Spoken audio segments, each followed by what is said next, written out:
you can like talk about that shit. Yeah. So anyway, I did this wrong. but hey, you get out of here. I'm gonna jump off here All right. and get inside. Okay. But, Cool. I have no idea. We'll do Can we it. move those bottles? Yeah, for sure. Later. See ya.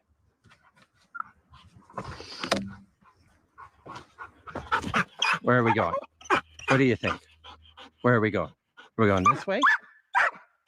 Are we going this way? I think we'll go this way. Should we go this way? Hey, buddy? Okay. Let's go this way.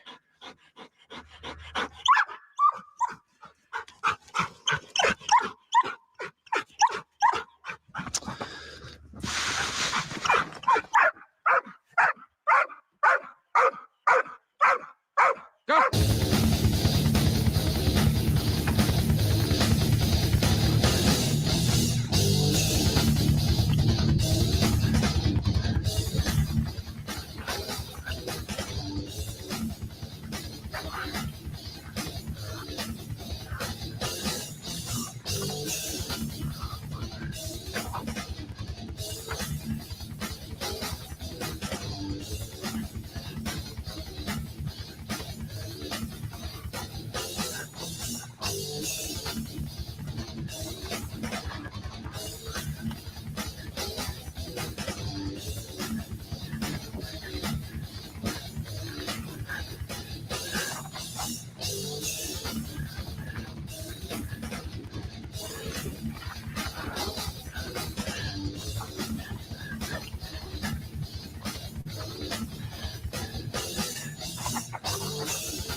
Daggone!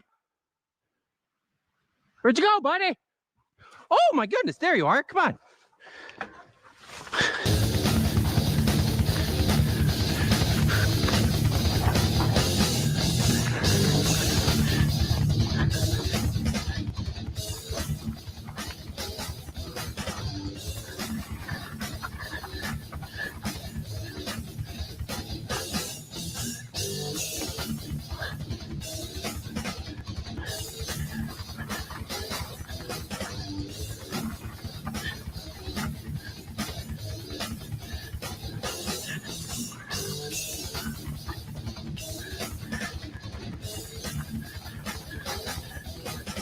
Go.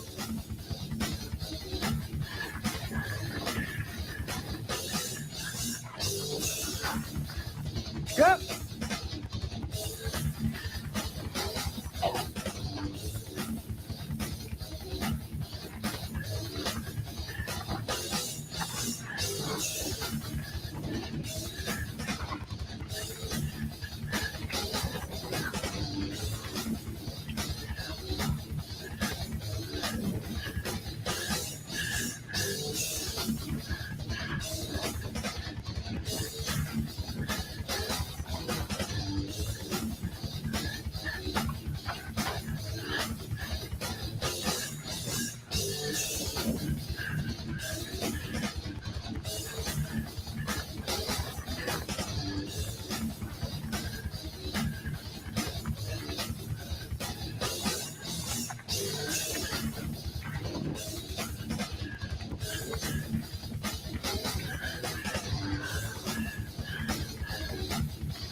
Go.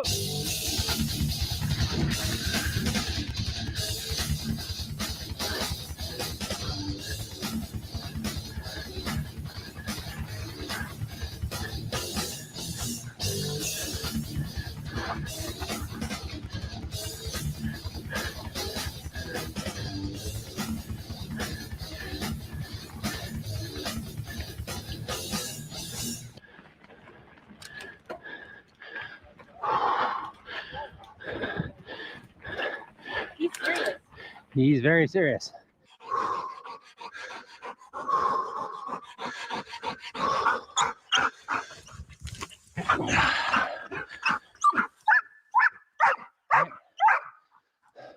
Let's go. This way.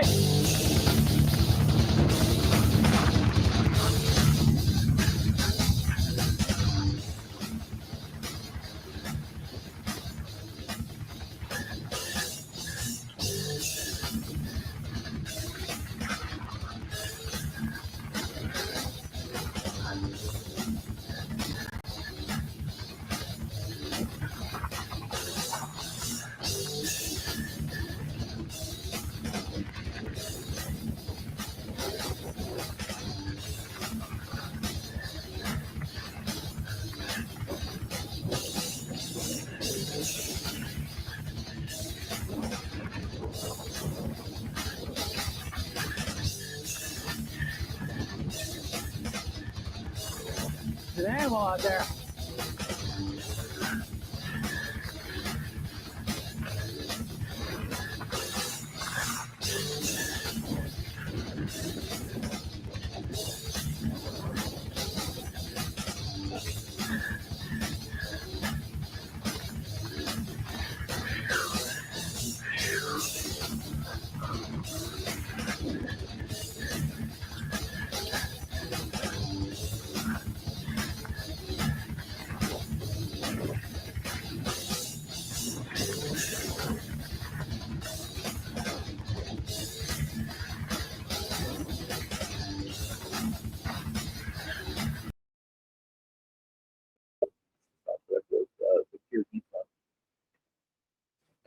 I can do that. There we go. Oh, this is the Bunahab. Yes, it is. Right. Okay. And this is what do we say about this one? This one, it's going to taste or smell. Try to smell it. It's going to kind of smell like cured meats, like some like some ham, like salty ham or something. Yeah. So it's an interesting one. Yeah. Bit of smoke. Very smoke. Yeah. Well, I wouldn't say very. I mean, we've got some other ones that are going to be a lot more smoke. Yeah, that's true. But the night is young. The night is young, and it does smell like actual cured meats, like a meat shop it really or something. Does. Gonna taste kind of like salted, like like a tequila rim, like the salt on there. Yes. That kind of thing. That's gonna be the taste. So cheers. Cheers, buddy. How you been? Yeah. Good. When was the last time we talked? It's got to be like early spring. Yeah, it's been last time we sat down, had some scotch and talked. It's got to be early spring. So that would mean huh? I mean, this is something we do. It's now at what? It I couldn't even say triannual because it's probably more. We do this pretty frequently. Yeah. Yeah. Yeah. Okay, last time. So it's hard. Yeah, it is hard to get together on the regular. Yeah. I think last time we met, I started my second edit of the commentary. I don't know. No, you hadn't. No, I was just starting maybe like right then. Yeah. So now we're talking about Society of Biblical Literature commentary series on the Septuagint, Exodus, and I'm on my second edit. So I've actually written the whole thing, which I think I told you about. I texted you. Yes. I think I texted you and said when I had finally finished it. Yeah. Which it's 178 pages of my section only, which is just mostly laws. Because you're writing with Larry Perkins. I'm writing it with Larry Perkins, who's been working on it for like 20 years. There's actually no volumes that have come out yet in the series because it's just such a hard project. Because the goal is, why is the translator translating it this way? What was going on with them? Why is it happening? Like, is there a linguistic explanation? Is there a cultural explanation? Yeah. Is there something in between? Do we not know? And like literally, they want us to like pinpoint and ask every question you could possibly ask. and that's the goal of the The commentary Septuagint. of this commentary series. It's not just let's just talk a little bit about it. It blows my mind that there's people who want to read commentaries about the Septuagint. No, there's no one who wants to read it. No. It'll just be me and Larry reading it, and our mothers. Well, Larry's mother, I'm sure, is dead, but for his age, his mom's alive. Like she's got to be like in a world record. Yeah, that's fair. Well, no, I guess she could be your mother won't. She could be the one in the 105s probably for Larry. My dad was so sweet when I gave him, the copy of my first book, and he was like, he almost teared up when I gave it to him, and he said to me, I promise I'm going to read this. I was like, Dad, you don't have to. It's fine. It's a Brill book. Yep. Right? It's people don't read these things. Normal people don't read these things. I actually had dinner with my dad. He doesn't live in town, so it's pretty infrequent, fairly infrequent with my brother and my dad on Tuesday. And my dad said, I have your book, son. I tried reading it, and then I just couldn't. Yeah. And it was just a lot, and there's a lot of technical language in Greek and Hebrew and German, and it's like, if you're going to really get it, you kind of have to do that. And my dad's a very smart guy, okay? My dad's a super smart guy. Yeah. He thinks about like quantum physics, all these things. He's just like always been like that. But a Brill book is not for the average person. It's not. And the Septuagint series is not for the average person. So if you're going to, don't think, hello everybody, don't think that if you pick it up, you're gonna be able to read it if you don't know Greek, Hebrew, the literature, general ways that people talk about things in biblical studies, because you have to just abbreviate constantly. Anyway, so where I'm at is I'm at my second edit. I am 1/3 done. I'm believe it or not, 1/3. I'm writing on the Covenant Code, right? That's mostly what I'm writing on. Yeah. The whole thing. And the Covenant Code is for the. Oh yeah, Exodus. It depends who you'd ask. Generally speaking, Exodus 21:1 to 23:19. But then I go on beyond that to some degree. But in any case, I really focused on the code because of my dissertation, which I don't know if we haven't really talked too much about what I did in like a live stream or anything. But anyways, at Oxford, I made a claim that the Greek Covenant Code is being altered intentionally to fit with Greek law at the time. And so that was my big discovery. That's what got me to Oxford. That's what got me through all that. And I have a book on it now, Death of the Covenant Code. It's a good book. Well, thank you. Yeah, again, for people who like Brill books. But I then realized I actually have to do all of this, like the whole Covenant Code, because I only looked at the death penalty. Yeah. And it was significant. Yeah. And I had already done some work in my master's work. And so then I actually got a contract from Larry right when I started my PhD saying, hey, let's write this commentary together. We'll see how much you can get done. And I really only got the Covenant Code and a bit more beyond done. This is Larry Perkins, brilliant Septuagint scholar and like professor from the beginning of time at Northwest Baptist. Yeah, Northwest College and Seminary. Northwest College and Seminary is what it's called now. Yeah. He actually replaced Don Carson. Believe it or not. Smokes. So that's like some people will probably recognize that name. Yeah, so if you've ever lived in the evangelical circles, Don Carson is like a huge evangelical scholar. Yeah. Larry took his job as Don, I think, went to Ted's. And now Ted's is moving to Acts. It's like that's full circle. So Larry, I did take some courses with Larry, but I went to Larry's church and I was a youth pastor. Whoa! At his church. You've never told me this. I didn't tell you that. I don't think you told me this. So his kids, his youngest two, I was like their youth pastor for 2 years. Were you Laura's youth pastor? Was she that young? Do you remember? Yes. Laura is a secretary at Northwest. No way. She is. Holy. Yeah. That's wild. Right. Our world, just so everyone knows, they interconnect in so many ways.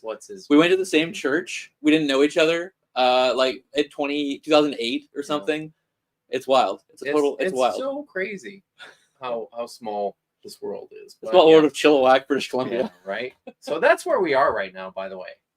We are broadcasting live from my office here in Chilliwack, British Columbia. And we're drinking scotch, as we do. I think I'm already starting to. I'm feeling the slur coming up. I'm on my A glass I'm on my thing. second one. Yeah. Yeah, right. So third. Is it a think third? this is- I think don't. this is I the don't. third I don't one. remember. We started drinking a little while ago. I've been here for a while. But yeah. Yeah. So yeah. So second edit. Wow. Yeah, Great. second edit, Yeah. third done. And the best part is that it's the stuff I wrote like 5 years ago. And it's the stuff where I read it and I go, whoever wrote this is an idiot. Yes. Whoever That's wrote the this, best. Yeah, I it's love like, that. You don't know how to put a sentence together? Yeah. You don't know how to write a coherent thought? Do you know how to cite the correctly? Fuck are you? Who wrote this, you moron? Yes. And it was me about 4 years ago. And so this is how academia works. I am very Yes, glad it is. that you can continue to grow and move on, but I'm very grateful none of this is published until now, because I'm actually, or going to be published probably next year is the goal. Next year. So Wow. my deadline is September 1st to have all of my second edit done. Wow. So is yours going to be the first volume then? Somebody else, oh man, his name is escaping me right now. Peter, it's not Gentry, other Peter. It's escaping me. In any case, the Job commentary. Here's the problem. The my Job God. commentary has been done for 2 years. It is sitting. Job. Yeah, Holy the cow.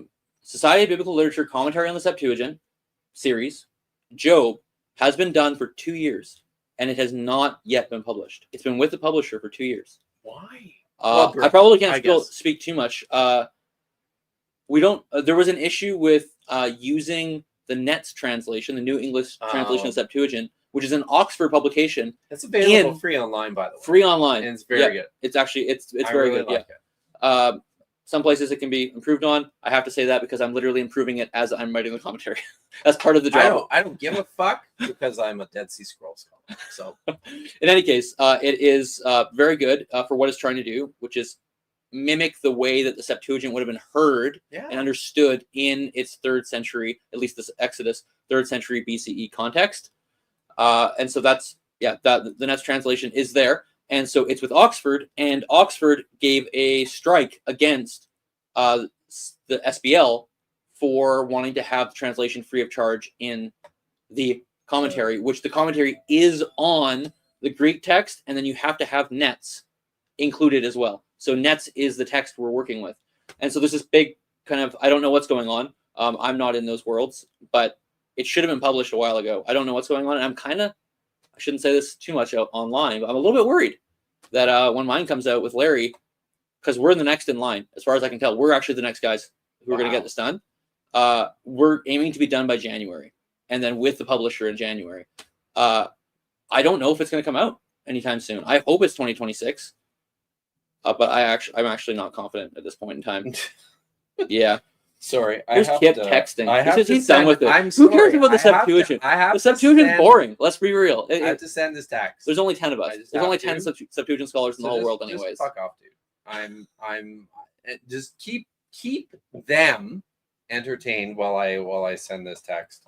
I'm in the middle of a stream. There's too many dogs in the house right now. I think we have 7. I'm noticing. I can see the comments over there. Is the sound terrible? Is it? Someone said they need closed captions. Really? Can someone let us know? Let us know if Is the sound actually terrible? We checked it. It seemed pretty good actually when we But checked it. I don't know. But anyone? Yeah, let us know. And I'm going to Anyone? finish responding. Bueller? No. Somebody. Claude. It's far away. Claude Simeon said the sound Move is the mic fine. Closer. They say move the mic closer. There's Closer to Kip. Oh, okay. Move the mic All closer to right, Kip. there we go. It's not that bad. What the fuck did I just do? I Press did something. something. Solo layout. There we go. Okay. Okay, there we go. Is that better, guys? Better. We got it better there. Sounds fine for a room conversation, says Verillion. So you'll have to forgive me. My screen is far away. Yeah. It's over there. I do have them. I do have comments here. That's true. Joel is maxing out. Put the mic further away from Joel. I have a very loud voice. My you wife do. is very frequent to So tell me that. let me. Some say that it's a preacher's voice is what it is. Nice. For a good old Yeah. seminary professor. All right. Like me. Yeah. Yeah. Okay. All right. I'm just gonna finish this. Stardust, is it fine now? How is that? Is that better? Is says it any it's better? fine here? I'm talking in my normal. I'm gonna get louder. I always do. Yeah, Is this is better it for fine me, now? Just making sure. guys, or is it? I moved the mic a little bit closer. It was always So- fine. So Stardust. Oh, okay. All right. Thank So you can call her Lil. I mean, I can call her Lil. So I assume Joe can he call you Lil? I assume that's okay. I'll do my best to even be able to see the names. It's a Okay. Okay. So you're fine. I saw something that said Joel Joel is is a a little little quiet. Oh, oh, no. now we've moved it away too much. Oh, no. Maybe. Okay. Let's go right between us. Right. This is Okay. actually like. Are we gonna fight over the fucking mic all night? You need That's to hear me, yeah. in my opinion. I I'm right. I was going to use 2 mics tonight, and then I checked it with this one. I was like, we don't need 2. So it's probably whatever technical issues there are, they're almost certainly my fault. I'm definitely But, going to say it's Kip's fault. Yes, because you were Yeah. at VBS with your kids. But I'm just going to finish this. All right. Lil, Just... thank you for allowing me to use your formal title. Oh, nice. Anyways, he's texting in the middle of a stream. There, I'm At done. the beginning of a stream, no less. Okay, I turn the sound off. All right, that's good. I'm a professional. I'm a professional YouTuber. Me true. too. Have you seen And the I'm- thumbnails? Yeah. Yeah, it's good. So, yeah. That's what I'm doing. What are you So What are you that's- up to? What am I up to? Holy shit! This book is it's still coming, and I'm hoping that there will be a link within. Well, I guess probably not over the weekend now, but hopefully next week there will be a link for people to actually purchase a book at. So I'm still doing typographical edits to the new book. I went to make a correction to one of my chapters, 17 chapters, and I made You a have correction. 17 chapters in your book. Yeah. What is this? Lord of the Rings? Yeah. Like, what, Yeah, just it's- 3 I mean, volumes. seriously. Like, what is? When I'm done, people are gonna go, J.R.R. Tolkien. Who has 17 that chapters guy. in a book? In an academic book. Amazing. No, it's not an academic book. Oh, it's a lay level book. Yeah, okay. yeah. Okay. You know what? I'll take that back. Take it slightly. back. I take it back Take it by back. 45%. It's one of these weird things when an academic tries to write a trade paperback, right? A trade book, Yeah. right? So it's this quasi mix of 17 chapters, still, 37 pages of notes, and 15 pages of bibliography. So it's one of those things. But I had to add a sentence to chapter 4 out of 17 today, which then altered the pagination because chapter 4 ended at the bottom of page 124. Oh yeah, of course it did. It doesn't anymore. So Ergo. yeah. So Ergo. I had to go in and basically rewrite my entire index over the last 2 days. That is. Yeah, that's fun. If anyone wants to know the glamorous life of academia, it's adding a single sentence, and then you have to spend 2 days changing your index. Yes. That's what we're doing. The good work of academia. It's true. It's very true. So Nice. Okay. Well, then, and your book's out next month, August 15th. August 15th. Everybody, check out Kip's book. So yeah. This is fun. Do you know who Justin Sledge? Yeah. Is? Oh yeah. I was when I He's a- came on your stream for your 20,000. Sledge was also on at the same time He's in town. in Chilliwack. No. Oh. No, nobody's in Chilliwack. I know. That's what's weird. It's like 6 people here. No. He's in Vancouver. Oh, okay. Yeah, so we're getting together this weekend. sweet. Yes. We'll say hi. I will. Yeah, say Does that. he know? Well, he only knows me from that conversation, Okay. but he seemed to look me up. I was watching. Oh, nice. He seemed to look me up Yeah. as I said something. Very good. Yeah. That's good. I will make sure to say hi. Yeah, So say- I'll see him. I think probably Sunday. I'll probably drive into Vancouver and we'll grab a meal or Nice. something. So that'll be good. I would intrude myself into that, except I have my kids on Sunday, so I can't. Oh, Yeah. So you know what? Oh, I well. won't. okay. So you're not going to. So yeah. So that's that. I did a stream. Did you watch my You Always Got a Big Dick stream? Did you watch that one? I did not. You stream a lot. I do, and forever apparently. Yeah. When I stream, I go for like fucking 9 hours, Not. and yeah, I'm trying to. You know figure what if- that's is that a from, reference don't to that's David Falk. David Falk? Okay. Yeah. Okay. Yeah. I know you're a big fan. Is he not streaming right now? He actually is. David Falk is streaming as we speak, and I have resisted the urge to turn his show on to see what sort of idiotic nonsense he's saying right now. I wonder if I can do these actually in the middle of the stream. I discovered that StreamYard has changed some things, so I don't know. Let's see. Can I do my 9 hours? Oh Nope. my god, I They've- can't do they've- any clips. They have completely taken it. They from you. have totally. I have to upgrade Wow. if I want to do clips. StreamYard. Crazy. Oh, StreamYard, you suck. You really do.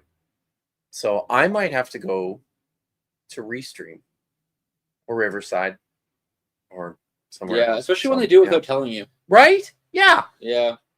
That's It's like annoying. all my shit is not. Oh, that's not. Do you want that's to throw not my trackpad. the chat back up Yeah, there I'm so we don't throwing miss that back up things? there. Wow, that is just rude. So we got people saying, "Are you actually going to talk about the Bible?" Oh, at some point. So yeah, so you didn't watch my You Always Got a Big Dick stream. So I we did. can't talk about The that. Isaiah. Isaiah. Isaiah 6. Yeah, Isaiah 6. Yeah. If you haven't watched it, I think you should. Because I think it's the hem of his robe yeah. build the temple. Yeah.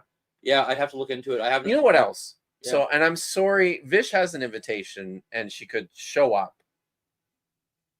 at any point now. I know I've seen her in the chat. You have a link, Vish. You could come and join us, but we'd probably have to plug headphones in though. Yeah, that which might would be. be weird. There's a car But alarm going off down the back. There really is. Can anybody hear the car alarm? Anyone hearing a car alarm? I don't think they hear it, but so Get on with some Bible stuff, damn it. Okay. Someone says. Fine. It's I think Kip is wrong about harem in the Old Testament. okay. You So- did this thing, right? You did this thing since we last got together. Yeah. And had Scotch. You went on Michael Jones' channel, who I love. Love you, Michael. You're a great guy. Now I don't know where to go with that. He got caught in so- his own line. Roll a natural one on deception. Yes, sir. So you went on Michael's channel to take some issues with my reading. Well, I guess with my critique Yeah. of Michael's reading Yep. of the stories, the conquest narratives in Joshua. I gotta say, Joel, was a little tepid. Oh. My heart. It was. All right. I mean, you complained about something about the offhanded comment that was made at the start of that stream about the location of the comma, yeah. which I was like, okay, fine. And I didn't really think it was. I will certainly concede that was. Yeah, whatever. That was whatever. It's just and it probably was the best place for you to insert something editorially. probably. Yeah. So So, but now as I'm trying to recall this, I think, and this was I think that there's two things that I pulled from your response was that when it comes to understanding this term harem, I got that right. Mhm. in respect to the cultic nature of it, Mhm. and in respect to the ways in which the Bible, in particular the conquest narratives and the Deuteronomist, treats this word, because I think it's very important to look at the way individual authors understand. Sorry, there's like a very noisy car driving by. It's very important to look at the way individual authors understand words. Yep. So when I'm looking at a term like cherem, I am looking at what the Deuteronomist is doing. Of course, Jeremiah uses it. Isaiah uses it. He says that Israel I think, became a yeah. harem. Right? Yeah. And I think Isaiah is first Isaiah, right? When Israel became a harem, that is in no, it's in second. Oh, okay. All right. Yeah, it's referring to the exile, Babylonian exile. Yeah. Yeah. Right. Exactly. Yeah. So, but I think it's important to look at what the Deuteronomist is doing with this particular word, which is what I was focusing in on in my response to Michael. Yeah. Right. Yep. And I think there's two things. I think now you and I quibble a little bit in terms of understanding what this means by totality. Yeah. Right? Yeah. Because I think when the Deuteronomist is using this term, he is envisioning that this indicates a complete offering of plunder to Yahweh is maybe a better way to understand this, because that's another thing that I do in my video. And I was disappointed that you guys skipped over the part about where I got into how harem, a good way to think about harem is like a king in the ancient Near East. Why would you ever, if I said, Joel, I want you to go, I'm your king, and I want you to go and fight my neighbor over here, Aaron. Go and fight my battle with Aaron. And you would go, why? And I would say, well, listen, if you go and you kill my neighbor and everyone in his house, then you get to take things out of his house. I'm not, this is not me advocating the murder of my neighbor. I really like my neighbor. Your neighbor is literally Aaron. He really is. Okay. And he's a nice guy. He's a crown prosecutor, by the way. Oh. Yeah, good luck then. But this is the way this worked in the ancient Near East. A king would say, if you come and fight for me, then you get to take shit. You can take home livestock. You can take home valuables. You can take home slaves. And you can keep them for yourself. The significance of harem is that it's the God saying, nope, you don't get any of that. I want it all. So you have to forego taking plunder and you have to give it all to me. Now, in most cases, because it's not actually true across the board. Because there are cases where they do. Is it true in Deuteronomy? I think they actually do take plunder in a couple towns early. They do. Yeah. Yes, that's true. So generally speaking, one of those texts happens to be probably Numbers 31. Yeah, but then it's taken up again in Deuteronomy. Yeah, right. Yeah, Og. with Og. That's true. Yeah. So, but this is let's say this is a general understanding. This is certainly the way that it's presented in the book of Joshua. I think, on the basis of the story that's told of Jericho and Ai. I think the lesson is repeated by the Deuteronomist in 1 Samuel chapter 15 with Saul and so I think I'm going to agree with you. Apart from explicit commands that you can take something, the assumption is you don't take anything. Yeah, I would agree with you. I think even in places where there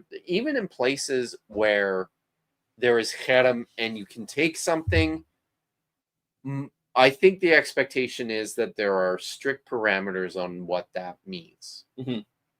That just on the basis of the way in which the Deuteronomist treats the idea as sacrosanct. If it's cherem, it's off limits. Mhm. It belongs to Yahweh. You can't touch it. Mhm. Now I go into some other stuff in terms of how can people hear the dogs? Oh yeah, someone's getting it. That's for you, Dahlia. Can you entertain the folks? Yeah, Because yeah. I am going to. Dahlia, come on. Hello, everybody. Welcome to Scotch Night with Joel.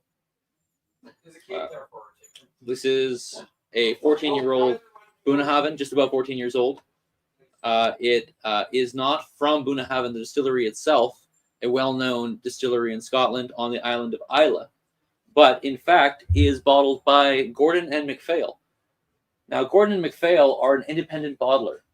Independent bottlers can get really interesting mixes and casks from an actual distillery, and they can kind of find flavors you wouldn't get elsewhere, and they're very well known for it. Probably the best known in the world for having high quality independent bottlings. That's the one that Kip has finished and that I am drinking. The Bunnahabhain 14 tastes like, smells like at least some cured meats. So if that's not appealing That's to the you, one. Is that the one we just? yeah, I just gave them a lesson on what it means to be an independent bottler. Yeah. Oh, very good. Now you all know. What are we drinking next? 'Cause Well, I'm not. Give me a minute, but we Okay. can find something. So that's one of the points that I was intent on making was the are you trying to I'm just trying to see what the chat is saying. They're saying, look at the camera when you talk to them.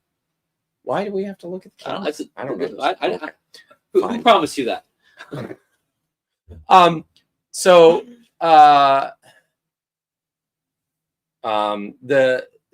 the cultic nature Yeah. of cherem, I think so. That I emphasize that to incredibly I amped that up to Yeah. 11. Yep.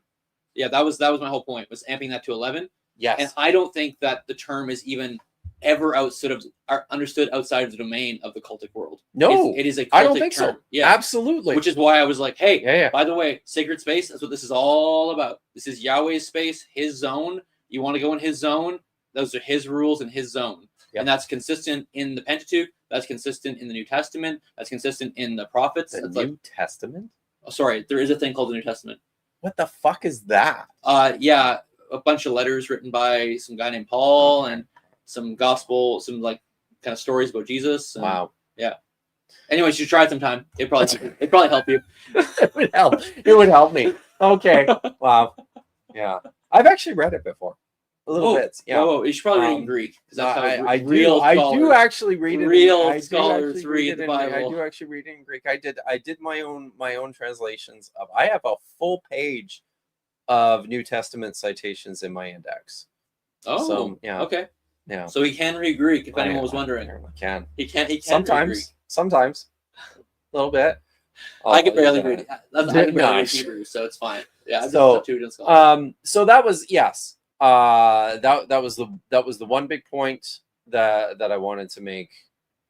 Was the cultic nature, and I think that within the narrative that the text is trying to construct, particularly the Deuteronomist, the significance of cherem is in the total fulfillment of it. Mm-hmm. It's treated like a vow, Mm-hmm. I think, Mhm. in every instance, and it has to be very precise in terms of the fulfillment of that vow.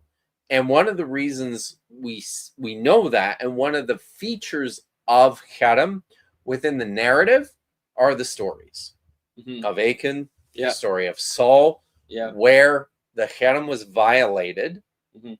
by small things too. I think that's the thing Mhm. that people don't pick up on.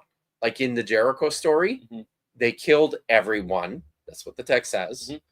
Mhm. They burned everything. They set aside valuables for the tabernacle. It's all good. Mhm. Achan kept back what? like a garment Yeah. and a little bit of silver. Yeah. Like in the grand scheme of things, it's like it's little. The emphasis is on this. It's like he held back just this tiny little bit. Yep. And because of that, Mhm. God's wrath Mhm. was kindled. Yep. Same with Saul. A little different with Saul. But Mhm. you look at that story. He conquered the city. He killed everyone. All the that's the other thing too. In the Saul story, all the humans die except for the king. Ostensibly, again, we're getting into the realm of what does it mean for everyone to have died? Yes, Which but was my big critique. Was, yeah. Does it mean everyone? Like, is that I wartime rhetoric? I think the story promotes the idea that I think the narrator wants you to think that this is total.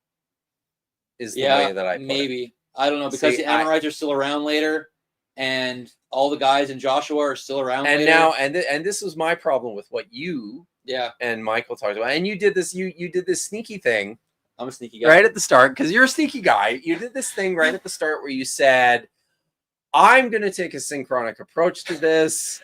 And I'm just going to pretend that there are no issues at all in terms of the construction of this story in Joshua, and then in terms of these texts Between chapter 10 and chapter 15. yeah.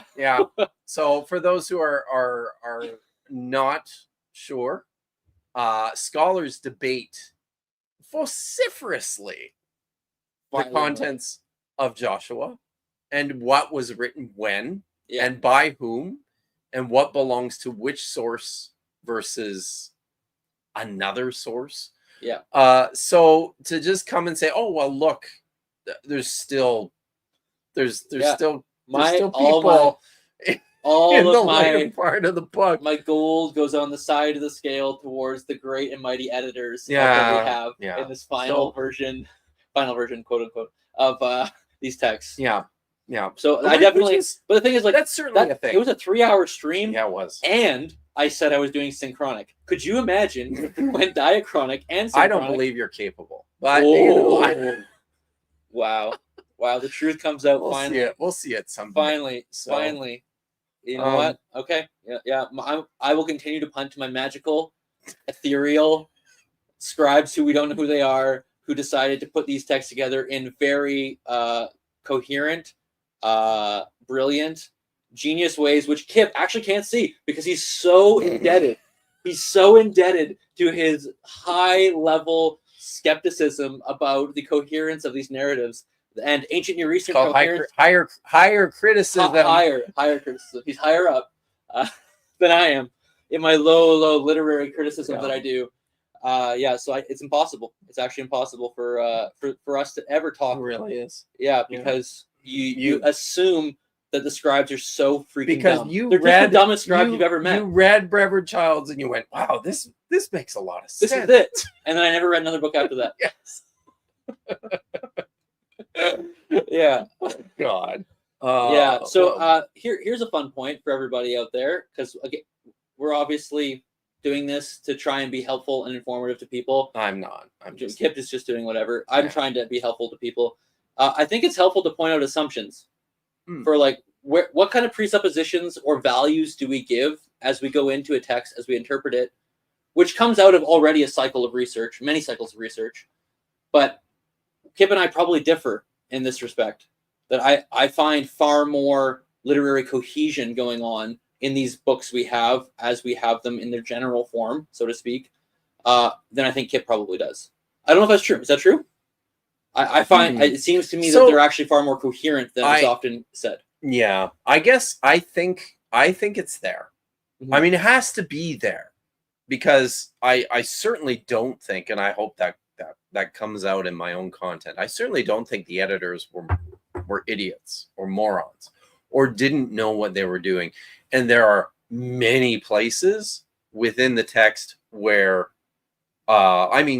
the reason why scholars are still debating the edges of these sources is because the editors did such a fucking good job of putting them together in such a way where you can't really see where the edges are. So yeah, excellent. Like I think the Joel is just trying to see the chat. Yeah. There's bottles in the way, but Someone says I'm 0-2 because I said that Adonai did not lose to the Moabites either. In fact, I did not say that. So you did not watch the video very carefully, because I said I don't think that makes sense. I have a tentative interpretation, but that is certainly a possible interpretation, and there are many scholars who take it. I just think the text is obscure. Chuck is one of my Hebrew students. Oh, okay.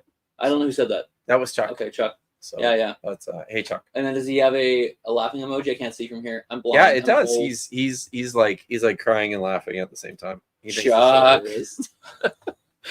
But yeah. So I think that obviously the editor had to work to make a coherent text. So there's elements, like there's a level on which you're reading this text and you're going, yeah, absolutely.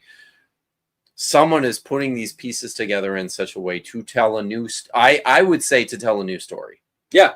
Right? And so why I said synchronic was I want to know what the new story is, not the old story. See, So sure, there might be an old story, yeah, but what is the actual new story, right? See, if I read a fan fiction and I use all these same elements, I'm not telling the old story.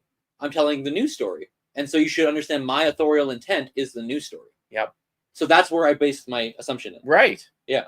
And that's fine. Yeah. And that's fine. And I think my problem with Michael, with Inspiring Philosophy, with the way in which he navigates this literature, is he wants that coherent new story to be the story. Mm-hmm. As if there's nothing else Mm-hmm. behind it, where I'm going, okay, fine. Have your new story. But it's important to look and see what's behind the curtain. Mm-hmm. It's important to take a look and see what was there. If we can, what are these sources? Where did they come from? Mm-hmm. What are they doing? Mm-hmm. And I think that actually helps us to appreciate on a higher level the work that the editor is doing in crafting editors, story. really. Editors. Yeah. For sure. Yeah. Yeah. And I can totally I was talking about the Catholic, and Yeah. like the magisterial editor. The one. Yeah, I could appreciate that. And I'm okay with that. It's just as long as we define our terms. That's why I define the term saying I'm doing synchronic. What do I think these editors were doing? If you want to go back, that's fine. I think there's value in that. And I would agree with Kip that there are definitely sources being used, because the text literally says there are sources being used. Yes. Numbers says, thus is written in the book of the wars of Yahweh. It's like, well, what wars of Yahweh? You're in the desert if you're Moses. There's right. There's It's occasional references in the books of Kings to the annals of the kings. Yeah. Right. So for sure there are sources being used. Yes. The question is, how are they being used? Can we discern when we see seam lines in the sources, and what degree of confidence can we have in those kind of claims? I think I would be far more skeptical than you, because having done the Covenant Code now, I've read a lot. I think I've probably read everything, like everything major, at least on the Covenant Code. Mm-hmm. People just don't agree where these seam lines are. Like, they just don't. There's very few places where we can say, where at least like a consensus will say these are the seam lines. You might find it in like very broad strokes in Genesis, in Exodus, etc. But like when you get down to the nitty gritty of like someone claiming in one monograph or whatever, hey, these seem to be later editions versus somebody else. It's just so often that it's not agreeing that you have to say it at some point. Maybe it's not as obvious as you think it is. So if we want to talk about broad strokes, I'm probably okay. If we want to talk about minutia, I'm going to go, I don't know. I don't know if you have that ability to know that. And this actually goes back to a presupposition of this entire conversation. We have a modern presupposition about what coherence is. So this is a big claim against, like Joel Baden wrote about like coherence. Like, okay, so we have this incoherent text. What do we do? Well, I would challenge, and others would challenge as well, that kind of assumption of what does it mean to be incoherent? Yeah. What is an standard of incoherence in the modern day versus a standard of incoherence in the ancient day? And so you've got guys like Tuman Mhm. and David Andrew Teeter writing standards of parentheses in coherence in, I think, the Hebrew Bible is the name of the article. And it's basically saying, why are we assuming certain standards of coherence in these texts based on our own presuppositions? Why are we not evaluating them based on their understandings of coherence? How are things written in the ancient Near East? Yeah. How do you what is a coherent text? Where can we look at texts and go, this is pretty certainly written by a scribe, and we would call it incoherent, as maybe we would want to divide that into two sources or something. Like, so that I think we have to question the enterprise that has been kind of holding the ground for a while now on saying we know what is incoherent based on a modernist understanding of what even literature is and how literature functions and the types of literature that are out there. Like, I think we need to step back. So this is a hobby horse. Yeah. We step back and we go, what does it mean to be a coherent text in the ancient world? And I think once we can reevaluate that, I'm happy to do some more. I think that there just needs to be a check going on right now. A check on that assumption of incoherence. And Rand. Yeah. Yeah. No. I feel you. I do. And I think, like, I get it. It's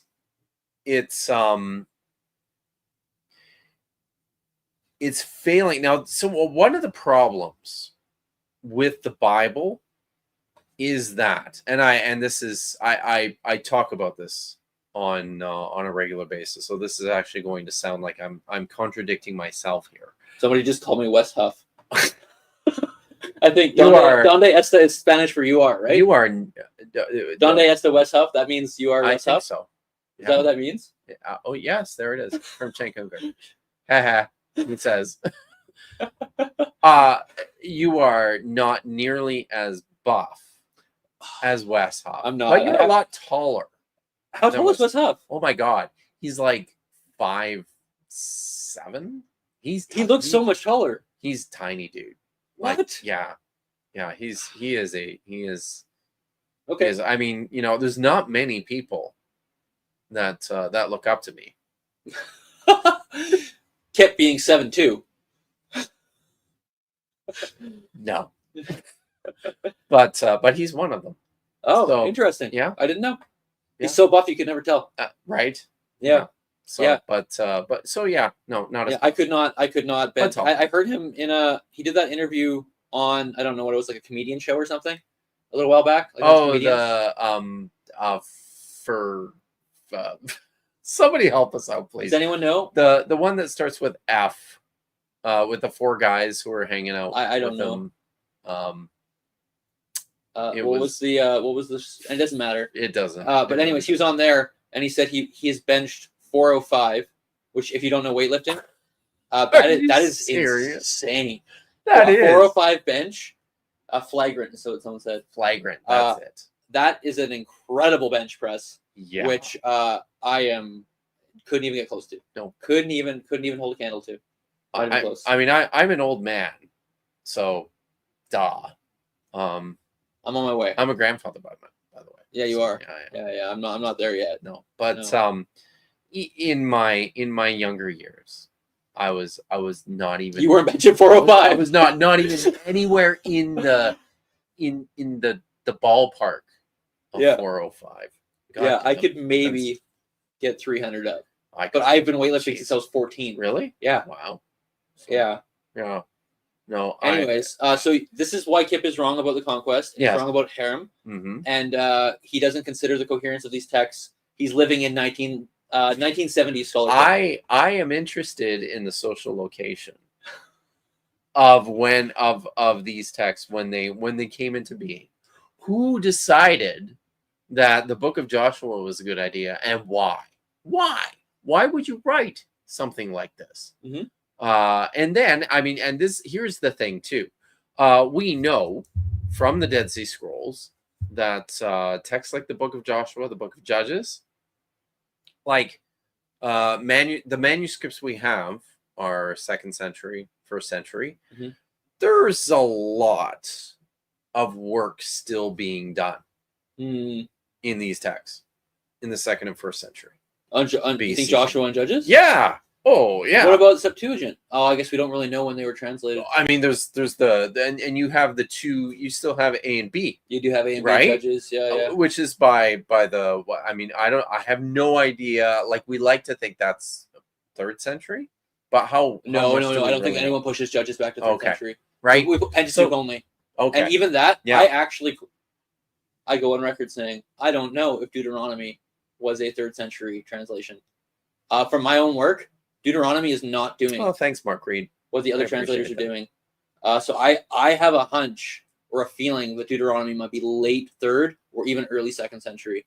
I know we have a Septuagint, papyrus Deuteronomy. of Deuteronomy Wow. from the middle of the 2nd century BCE, but Deuteronomy is not doing the same things. So in my monograph, I argue that Exodus, Leviticus, and Numbers share a very specific translation technique that if you weren't in cahoots, I don't know what you are. You have to be in cahoots. I won't explain it now, but they have to be in cahoots together.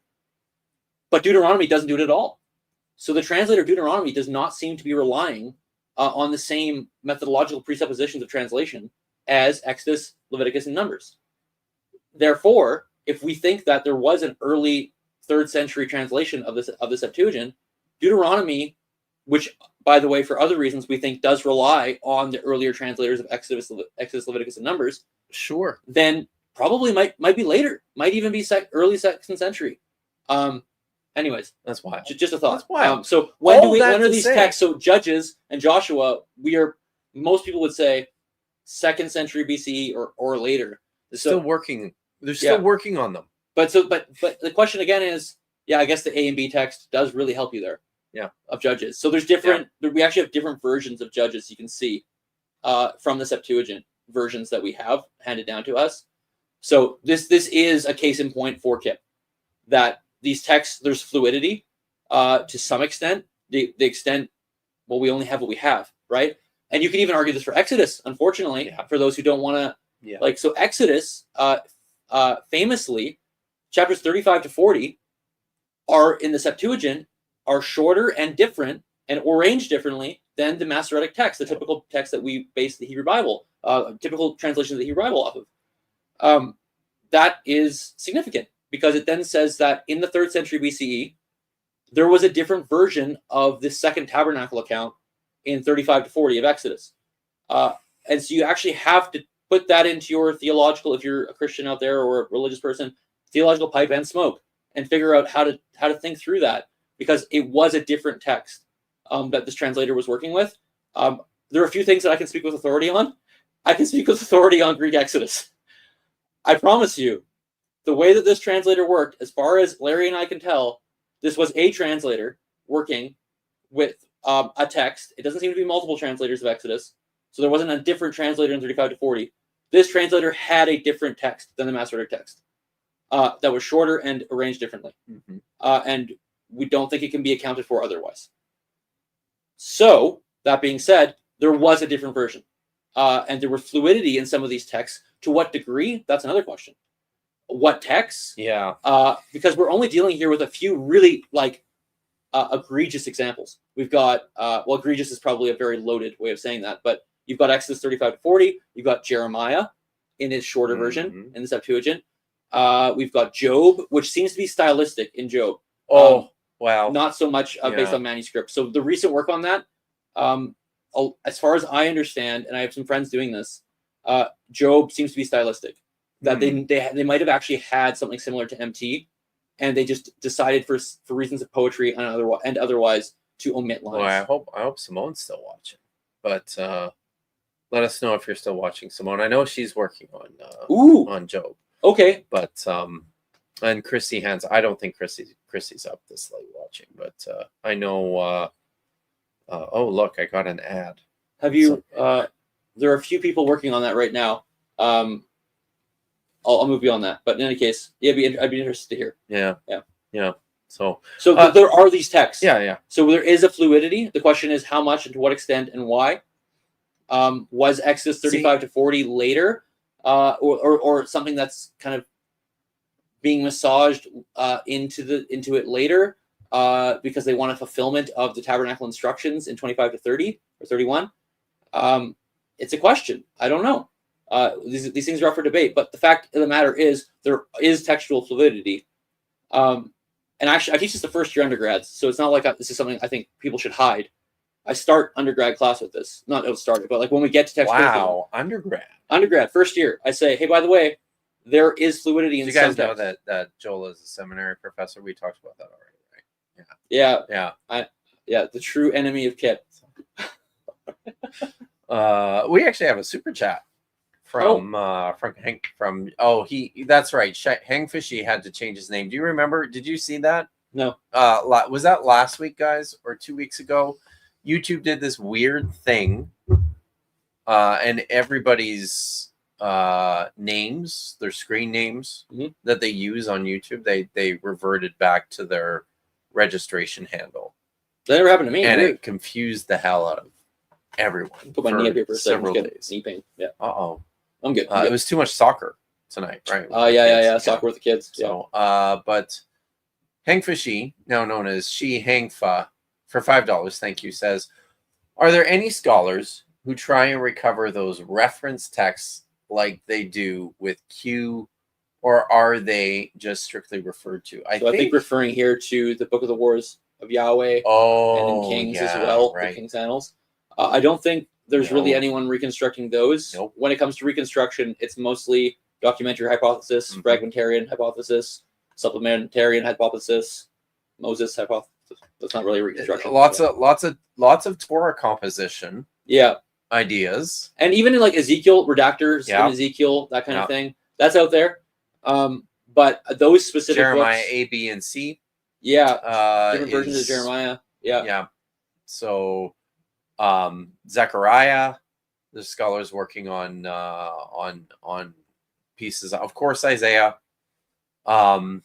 But in terms of the actual Deuteronomistic history, now I know that scholars have talked about versions of the Deuteronomistic history on the assumption that there was a version that predated the exile and then a version or versions that postdated the exile. So scholars will often look and say, well, maybe a pre-exilic, maybe a Josianic Deuteronomist wrote this, and then later redactors were adding these pieces to this text on the basis of what happened in the destruction of Jerusalem. So I mean that's a question. But in terms of the actual sources themselves, there's scholars who say that the references to the sources are literary devices. That there were actually no that these are made up basically. I know that that's certainly popular among a lot of the minimalists. You'll get a lot of that over at Gnostic Informant and Myth Vision. I'd play my Neil bit right now, but I fucking can't because stupid thing. See, I have this. Look at that, right? It just won't let me. Man, that Chucky guy is ruthless. He says I'm 0 for 3 because I'm a seminary professor. Uh-oh. Wow. I'll hear all about it. Chuck and I will talk about it when we're in class on Tuesday. Deeply hurt. Deeply wounded. We should probably get to our next Scotch. Oh, yeah. What are we drinking next? Yeah, it's been a while. It's been like an hour. Really has. How far are we into this? Are we really an hour into this? I think so. Yeah, we are. Okay. And I've had 3. So, what's next, Joel? Yeah. Would you like to go peated or not peated or partially peated? How would you like it? Peat means smoke. Let's get into the peat. Okay.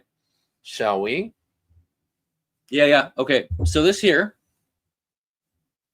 this is partially peated, but it's gonna be interesting. It'll taste like fully peated.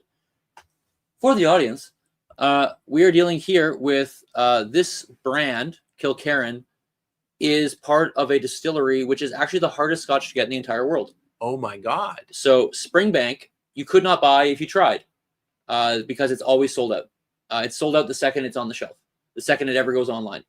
I collect Scotch, if you haven't figured that out yet. And so I have ways. That's why Joel and I are friends. Yeah, exactly. Yeah. And this is actually one of the rarer versions of, this is the sister distillery that Springbank owns. And this is a cask strength, so very strong.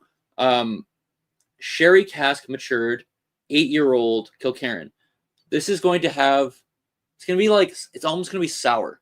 Like, not bad in a bad way, but it's going to have like these like really funky, kind of almost lactic, like milk level taste coming in. Lactic milk level taste. Sounds disgusting, but if you like whiskey, really you would absolutely love it. Okay.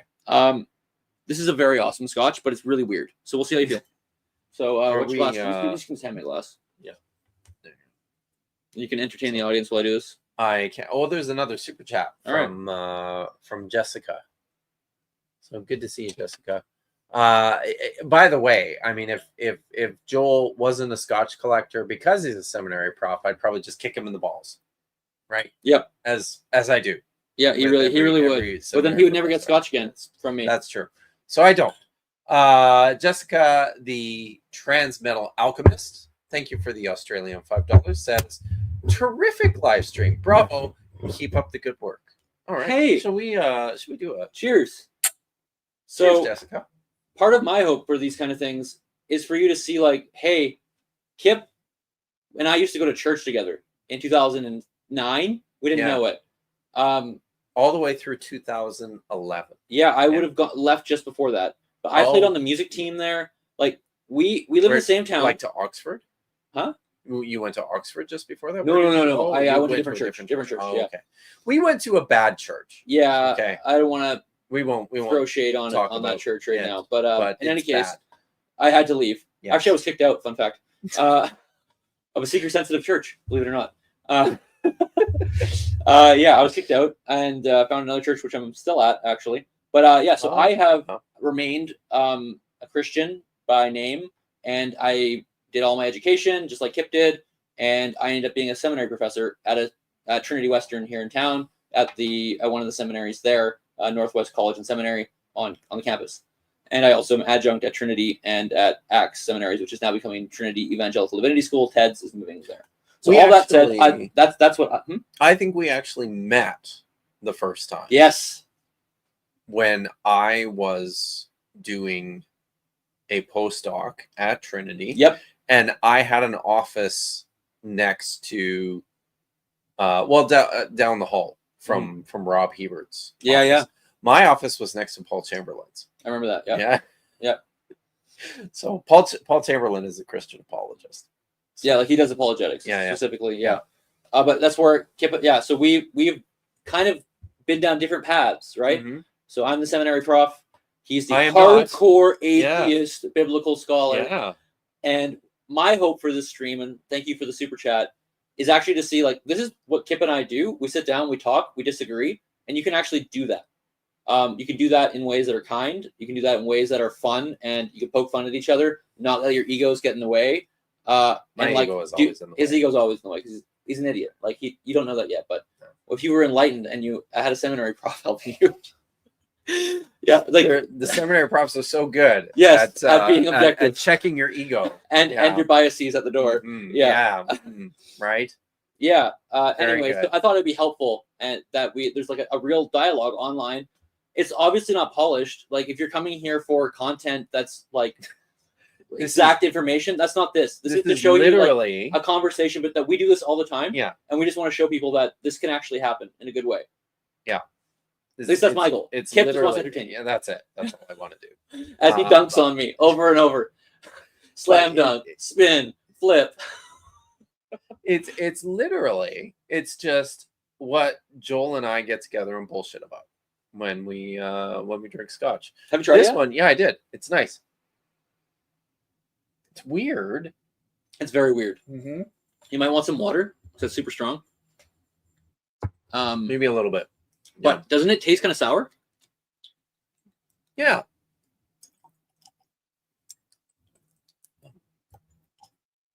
By the way,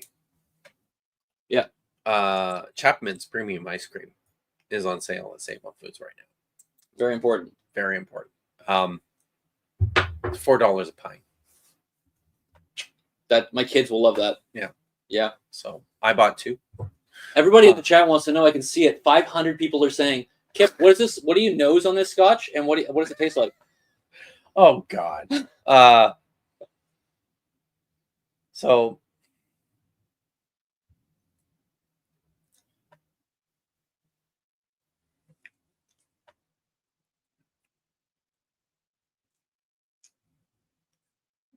I hate it when you put me on the spot like that. That's okay. I don't know what it tastes like. It tastes tastes like Scotch. It's Does it have that sour?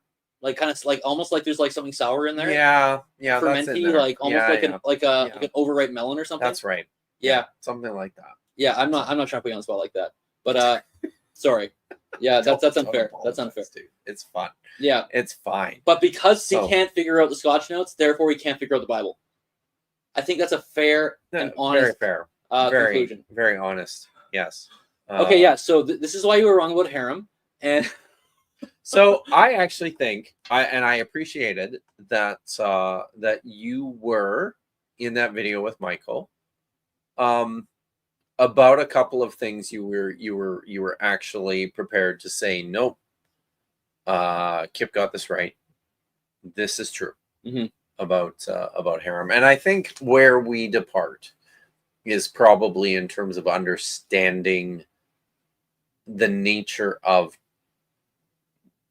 totality. I Mhm. mean, or what even would you call it then? yeah, And how do you get there? yeah, I guess. And I mean, when I watched your response with Michael, it seemed to me like you're getting there on the basis of a synchronic reading of Joshua. synchronic reading of Joshua. You could almost argue synchronic reading or reading of the flood as well, because the flood, as casting out from the sacred space of the ark, destroys all the world. We gotta. All the world is gone. Hanging out with Josh. Got to talk about sacred space, don't we? Yeah. Yeah. You just call me Josh. I did. Oh my Oh. God. I'm sorry. Hey, Josh. He's sleeping. Are you kidding? I don't know. Maybe he'll watch it. It's Friday. It's Friday night, and it's like, what time is it out on the East Coast? Oh gosh, chat. I thought it'd be really early in the morning. Lots of these people are still awake. Wow. I know. Well, you're troopers. They're kind of crazy people. Mark Reed is in Australia, so he doesn't know. But Wow. Lil, what time is it on the East Coast? And I don't think Xing. Anyways, Simone is well, staying at now. 12:30 Eastern Standard Time. 12:30 Eastern. Yeah. Okay. Well, thank you There for we being around. I appreciate that. So Noah and everybody being saved in sacred space, and the rest of creation being cast out. Yet somehow you've still got some of these peoples, Nephilim, etc., surviving, Kenites after the flood, and it's like, well, it appears that it said everyone, but really it wasn't everyone. Just like in Joshua, it appears that it said everyone, but it really wasn't everyone. So I think this idea of hyperbolic rhetoric does seem to go across these Now, texts. I will push back a little bit. Sure. In the sense that I think when I read the book of Joshua, the Hadam Quran, the Hadam commands are fairly specific to Jericho, Makkedah, the beer. Help me out. What's Hatzor? Hatzor, yeah. And then there's a couple of other places, but it's like 7 or 8 places. Mm-hmm. Okay. Mm-hmm. I think, and when I read the text as Hadam instructions, and the way I interpret this term, usually when I translate it, it's to make a harem offering of these cities, these places, and the specification is there in the text. We are told that at the people, they chased the fighters, Mm-hmm. the warriors, out of the city into the countryside and slaughtered them all, and then they came back into the city and finished the job. I remember working through that, and I'm gonna botch it, so I hope I don't. I'm also botching it because from what I understand, you could read the Hebrew, and we won't be able to get into it right now, in a way that there are people who fled back from the fight out in the field, if I remember correctly. But I'd have to look at it again, and so I'm not prepared to do that at the moment. So, but in any case, but the thing is, right? we actually agree with the totality language. Yeah. Just like the flood is indiscriminate. Yes. I think this is indiscriminate. It's not a question of being indiscriminate. It's a question of extent. Like how many of the indiscriminate? Yes. And I think extent and intent. I think intent is really important here. I think when the writer is communicating to his audience, he wants them to. He says, everyone, all living things were exterminated, because that's what he wants the reader to understand.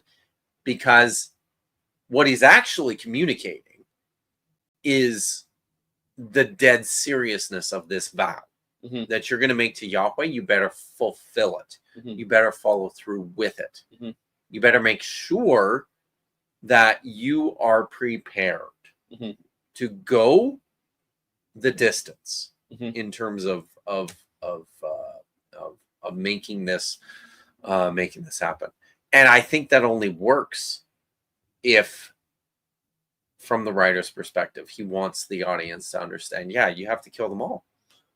I mean, it is problematized by Rahab. Sure. So the author themselves is problematizing it with things like Rahab being an outsider, foreign woman, and then you've got Achan, insider male, head of household, yet Rahab is spared from the total annihilation, but Achan is not. So I think that the text itself is problematizing the concept of harem as it works through. Yeah. So I think it's far more. There's far more under the hood here than just a yes, it says totally wipe out. Because yes, it does say totally wipe out, but it doesn't appear that they were, and Rahab is spared, and you've got these things that push and just like throw mechanisms in the cogs to make things not work as well, and it's making you ask questions about the concept of harem, I think, as humans are performing it. So my video, which I ended with, I think it's actually saying humans shouldn't do this because they botch it. And now I think we can get on the same page. I think for that at least. I think we can. Yeah. I will be the first one to say I feel very uncomfortable with this ancient violence and stuff like that. I don't like it. Everyone should. You should That's not feel it, right? Yeah. Like I often say that if you're not bothered by these texts, there is something wrong with you. Like, there is. Even like in a modern sense of like, if you just switch out the Canaanite conquest if you're a Christian or somebody in a similar tradition, the idea of God judging the world, like it's still a very troubling, terrifying thing to think about, of God ending the world as is. Like that still should bother you, and especially if you believe in like an eternal conscious torment or something like that. Like, and I'm not making a case for that here at all, but like that should trouble you. There are things that should trouble you. You should really sit there and think about them hard.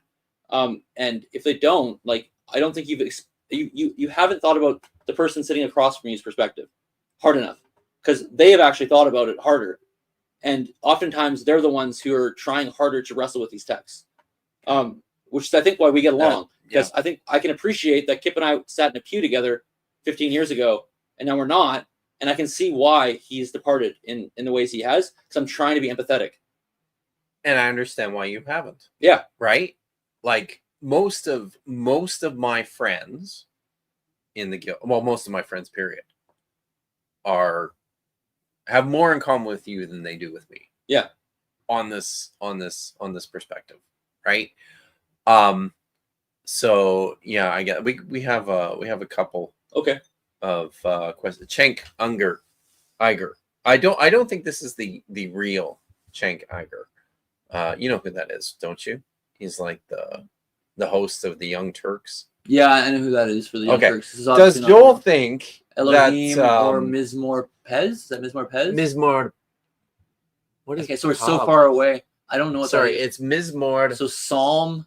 Mizmor is like in Elohim. What is a Mizmor Pez? Like a song of pet. Actually, God's great stream, by the way. I'm getting Ginsburg Scalia vibes. Oh, I don't know. Okay, cool.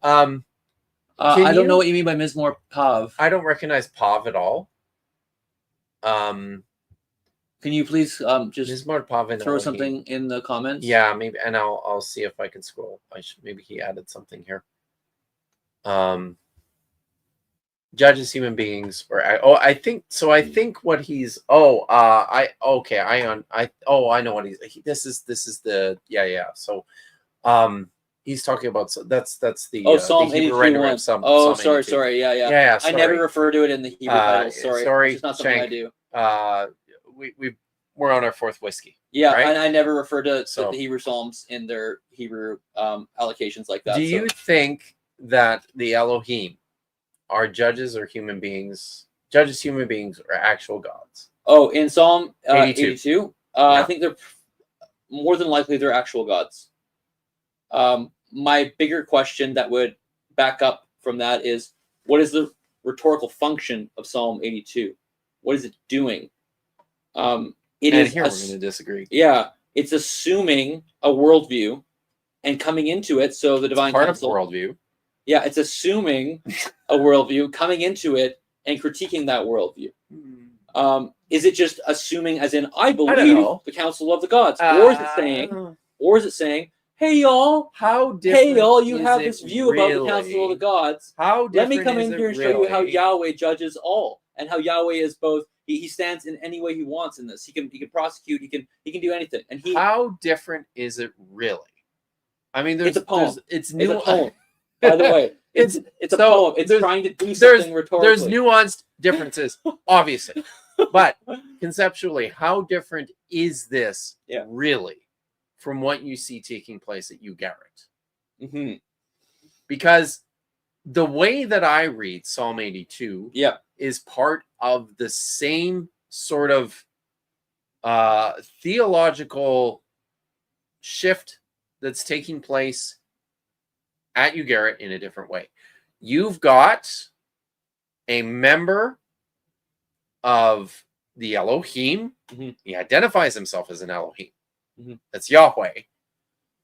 Coming out and going, you guys are all a bunch of assholes. Mm-hmm. I'm taking charge. I am controlling this space now. I mean, it's not the same thing, but it's very relatively similar to what's taking place in the Ugaritic texts, where Baal is usurping the authority of El, is becoming the prominent deity. So that's where when I read Psalm 82, that's what I'm seeing. I am seeing this from I'm seeing it in terms of an ongoing pattern that seems to be taking place within this ancient world, where gods will outlive their usefulness and become replaced by someone else over time. So that's and now we're going to fight. So, are we going to fight? I don't know. I don't like. I mean, I don't, and I think presuppositions here too. Like, is the Adat El, the Council of El, is El supposed to be distinguished from this God, this Yahweh who's making judgment? Come on. No, seriously. Yeah. Seriously. It's the Council of El. Yeah. And Elohim stands up in the Council of El, in the A.El. Mm-hmm. I mean, so are you suggesting that El is an Elohim in the Council of El? Or that Yahweh is? Yahweh is El all the time in the Hebrew Bible. I don't think so. But even if I'm willing to concede considerable work being done to ensure that Yahweh is El. I'm willing to actually concede that that if Yahweh wasn't El here, my point still stands of what this is doing rhetorically. I still think that it could be a text where it's taking on the mantle of this type scene. Mm-hmm. We all know the scene of the Council of the Gods. Everybody, here it is. And then throwing something in there and making it different. I think that very well could stand for something like this. Besides the fact, now I'd have to look up in this part of the Psalter, how much is Yahweh referred to as El? Oh, Because yeah, that I would don't know be significant. Because whoever put this together, again, so here to see editorial practices, like our presuppositions about editorial practices, Yeah. significantly inform Yeah, how we they read do. these texts, like significantly, and it honestly, it's almost why we talk past each other, and people don't realize why we're talking past each other, because we have methodological presuppositions through, and it's not just an assumption. It's not just like I'm going to assume that this is coherent.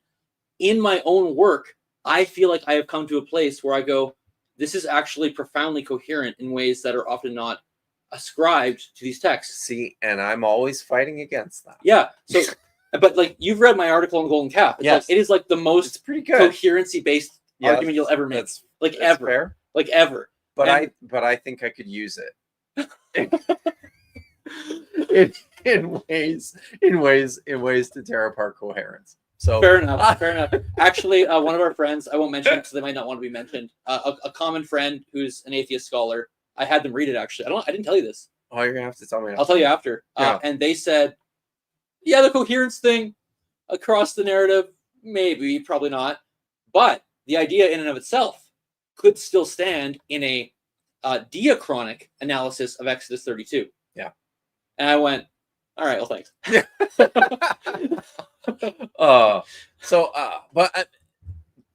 Thank you for the question, Chank. And I think we can agree that the judge's reading is definitely not what's taking place. Yeah, not judges. Yeah, No, not it's not judges. judges. No. These are not human beings. No. This is divine counsel stuff going on. Yeah, I think that's the best reading of it for sure. And gods can die, by the way. Right? Yeah. Yes. That is something that it's not something that happens all the time. But yeah, this is definitely something that takes place. So I can't see what that next one is. I'll bring it up. Okay. Thanks, Cenk. Thanks. Jim. So David Adadiran for 2000 something or others. Thank you very much for those things. What about civil? Kedem, Leviticus 27, I think it's supposed to be 27, 28 to 29. I think that's seems to use it in a more of civil sense, where the Kedem Yeah. is from what a man has rather than so like here's part of the problem, right? And we Yeah. alluded to this at the beginning when we started this. When I talked about the reason why I mentioned this is because I think it's really important to figure out what each individual author, what each individual source is doing with this concept, with this term.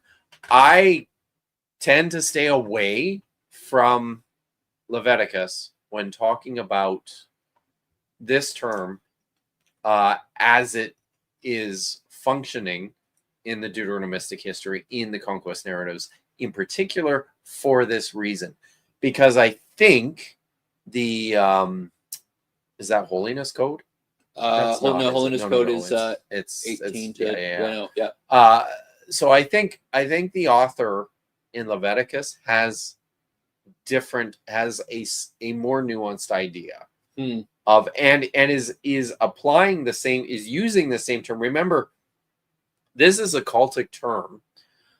We need to keep this within this cultic space, but that doesn't necessarily mean that everybody's using the term in. I think it's always functioning cultically. That there is a sacral element to it. I agree that in every instance, always sacral. But and particularly the author of Leviticus, I think, has some very different ideas. By that you mean about like yeah. Well, yeah. Okay. I believe that would be sake of ascribed simplicity. typically. Yeah, So- anyway, it doesn't matter. But- I hear what you're saying. Yeah. So, but they've got some very different ideas in terms of the use of some of this language as they're attempting to apply it to this. What do we call it? A cultic system? Because that's what Leviticus is. is an attempted systematization of the cult. There's a few of these throughout the Torah. I think Leviticus is probably the most developed, I would say. Yeah, I actually lean, and I don't like saying this live because I don't want to give clip it, because I don't know if I can substantiate it. But in the way Joe doesn't substantiate. I don't do, I just make things up. Yes.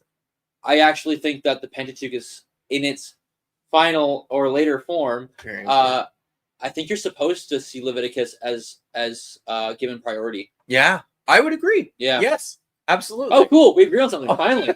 Gosh, it took 2 hours. Come on. We agreed on the sour notes. Yeah, there were sour the- notes in the of the Scotch, Scotch. and Leviticus is given Yes. priority. It's very true.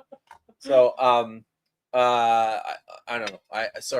I'm being very bad at this. Let's see if there's something more from David here. Think you want the other one, maybe? To follow up. Do you on want to this, start? But I don't see anything. But I hope that helps to address your question. Yeah, so you're asking also me so about civil harem. Talk about civil harem a bit. Yeah. I just don't know for this text. I don't know if we're supposed to presuppose later ideals that are going to come in Numbers, in Deuteronomy, on this text. Is it setting you up in a conceptual realm? I don't know. I actually have to punt on this one. I've been thinking hard about Leviticus and its later chapters. There's only one spot where harem is mentioned later on in Leviticus. I think we said 27. Yeah, 27. Fun fact: the Septuagint. It's always the Septuagint with this guy. No, but I swear. This is cutting edge research. Okay. So in my claim in my monograph was the Septuagint in Exodus changes the death penalty to get in line with Greek legal and moral values. Mhm. Leviticus, I argue, does the exact same thing. I only say it in a footnote, I believe, because I wasn't working on Leviticus in this law. So instead of anything devoted to that a man has from Yahweh, all he has from human or animal, or from the field, it may not be sold, it may not be redeemed. Anything devoted is most holy to Yahweh. Anyone who is devoted from human beings cannot be ransomed. He shall surely be put to death. Anyone, you heard that, right? Yeah, I did. Any human being. Q Septuagint. Anything that is anathema. It is a neuter, not a nominative, and nominative. Yeah. Sorry, just for the masculine. audience. Sorry, not nominative. Masculine. Apologies. Masculine, not neuter. And masculine in Greek would have the function of indicating human beings, also including animals, if you wanted to. But when you use the masculine, you're indicating human beings. When you use the neuter, you are excluding, in most cases, please see my appendix, you're excluding, in most cases, human beings and indicating inanimate objects, abstract thoughts, or animals. Therefore, in Leviticus 27:29, when it says "pon the anathema," anything that is anathema, it is excluding humans from the translation, which is contra to MT and the translation there, because the text, I think, was problematic to the translator in that they thought you can't put people to death in harem in Ptolemaic Egypt. Yeah, sure. So we're going to change it from anyone to anything. That's in my monograph. Nice. That's cutting edge. Somebody needs to do the work. I haven't done it. Just so we're clear, so everyone's clear, Chuck, if you're still awake, Chuck should know this. I haven't noticed any of my other students in the chat, but just so we're clear, in Hebrew there is no neuter. Yes, good call. There are only masculine and feminine nouns. Translators have to supply the neuter where it's clearly intended, which it does happen. I think it's hard though to try and figure that out if you're working on the text. But yes, very nice point. Yeah, Joel. So clearly these texts were being struggled with by people in the 3rd century. And I Yeah. think if they're struggling with them, everybody else should struggle So- with them. But Yeah. again, it's a question of, and so please see my long video and how I think this makes sense in a If macro perspective. nothing else comes of this, please go watch Joel's long ass videos. It's only 2.5 hours. I'm gonna make another one. That's It's gonna like, be like 2 I mean, hours. you guys hang out in my streams for that long easily. You can go and watch Joel's long ass videos. It's just one. It's You just- do have to be there with Michael Jones because we are. Oh, I know Kip. Jeez, Kip and Michael. I mean, Yeah, he's just. I'm actually gonna make just so you know, I'm gonna make the same video without responding to you and without Michael, just me talking about the concept. Probably in the next month. So just so people know. Most of your video was not about me. No, it was like 5 minutes. Because you had so much to say. I agree with Kip. I think that it is actually talking about a man, a woman, child, like everyone indiscriminately. Well, Moving on. okay. Thank you, David, for the very generous super chat and the question. We got some more though. Mark Reed. Oh, it's good to see you, Mark. In fairness, atheists generally don't have to wrestle with biblical morality, as we just acknowledge that the people had no way to understand. Yeah, just different Yeah, I cultures, don't different know. perspectives. No way to understand. I mean, I think, I don't know. How does anyone have any way to understand? Yeah. I guess. Yeah, we're getting into epistemology. We're getting into worldview. and I fucking hate philosophy so much. So we appreciate it, but both of us are biblical scholars. Very good. Very good. Mark is in Australia, which is why he's awake. Oh, right on. So Nice. good to see you, Mark. Thank you for the super chat. Dr. Clark Vandegilder. Has the word Chatham evolved over? Yes, I think it has. Is it just binary of consecration versus destruction? Why don't chickens wear pants? Yeah. Do you want to tackle the last one? I have no idea why chickens don't wear pants. I'm not quite sure I get the. We used to have a chicken, you know. Did you, He lived with the rabbit? before the rabbit. Before the rabbit. He's a rabbit. I have a rabbit out here. Yeah. You This know, is Chilliwack. so This is we- redneck British Columbia. Can I before we move on to Dr. Clark Vandegild's question, I have to tell a story. We have a rabbit who lives just out here in the driveway. Almost every day we just open the cage and he comes out and he runs around in the driveway and he just kind of toodles around. He's very chill. Some days, you know, if I'm backing out of the driveway and he's lying there and he won't move, I have to actually get out of the car and go, hey, you know, get out of the way. So I got a call from my son one morning. This was last week, and he was heading to work, and he goes, hey, the rabbit is out. And we had forgot. Somebody had either forgotten to put him away overnight or had forgotten to latch the and he went on a bender. He went on a body bender. Yeah, and he was like across the street. He was lying on the sidewalk with like all four of his limbs just like hanging out on the sidewalk. Like a cat. And like a cat. Yeah. And I had to go out there, and he wouldn't move until I actually went out there and like kind of nudged him with my foot. He's like, okay, fine, I'm going home. So yes. So Bunny. We had a chicken once though out here too. And why don't chickens wear pants? I'm not sure. I actually don't know if the word has evolved over time. Lexicons would typically agree with me that I think it stays pretty consistently referring to sacral devotion. I think that is pretty constant. I think the term exists in that domain, and I'm not sure it actually leaves that to just mean destruction. I think there's a dimension here because I do think there are aspects of this term, particularly within Leviticus, which don't imply destruction.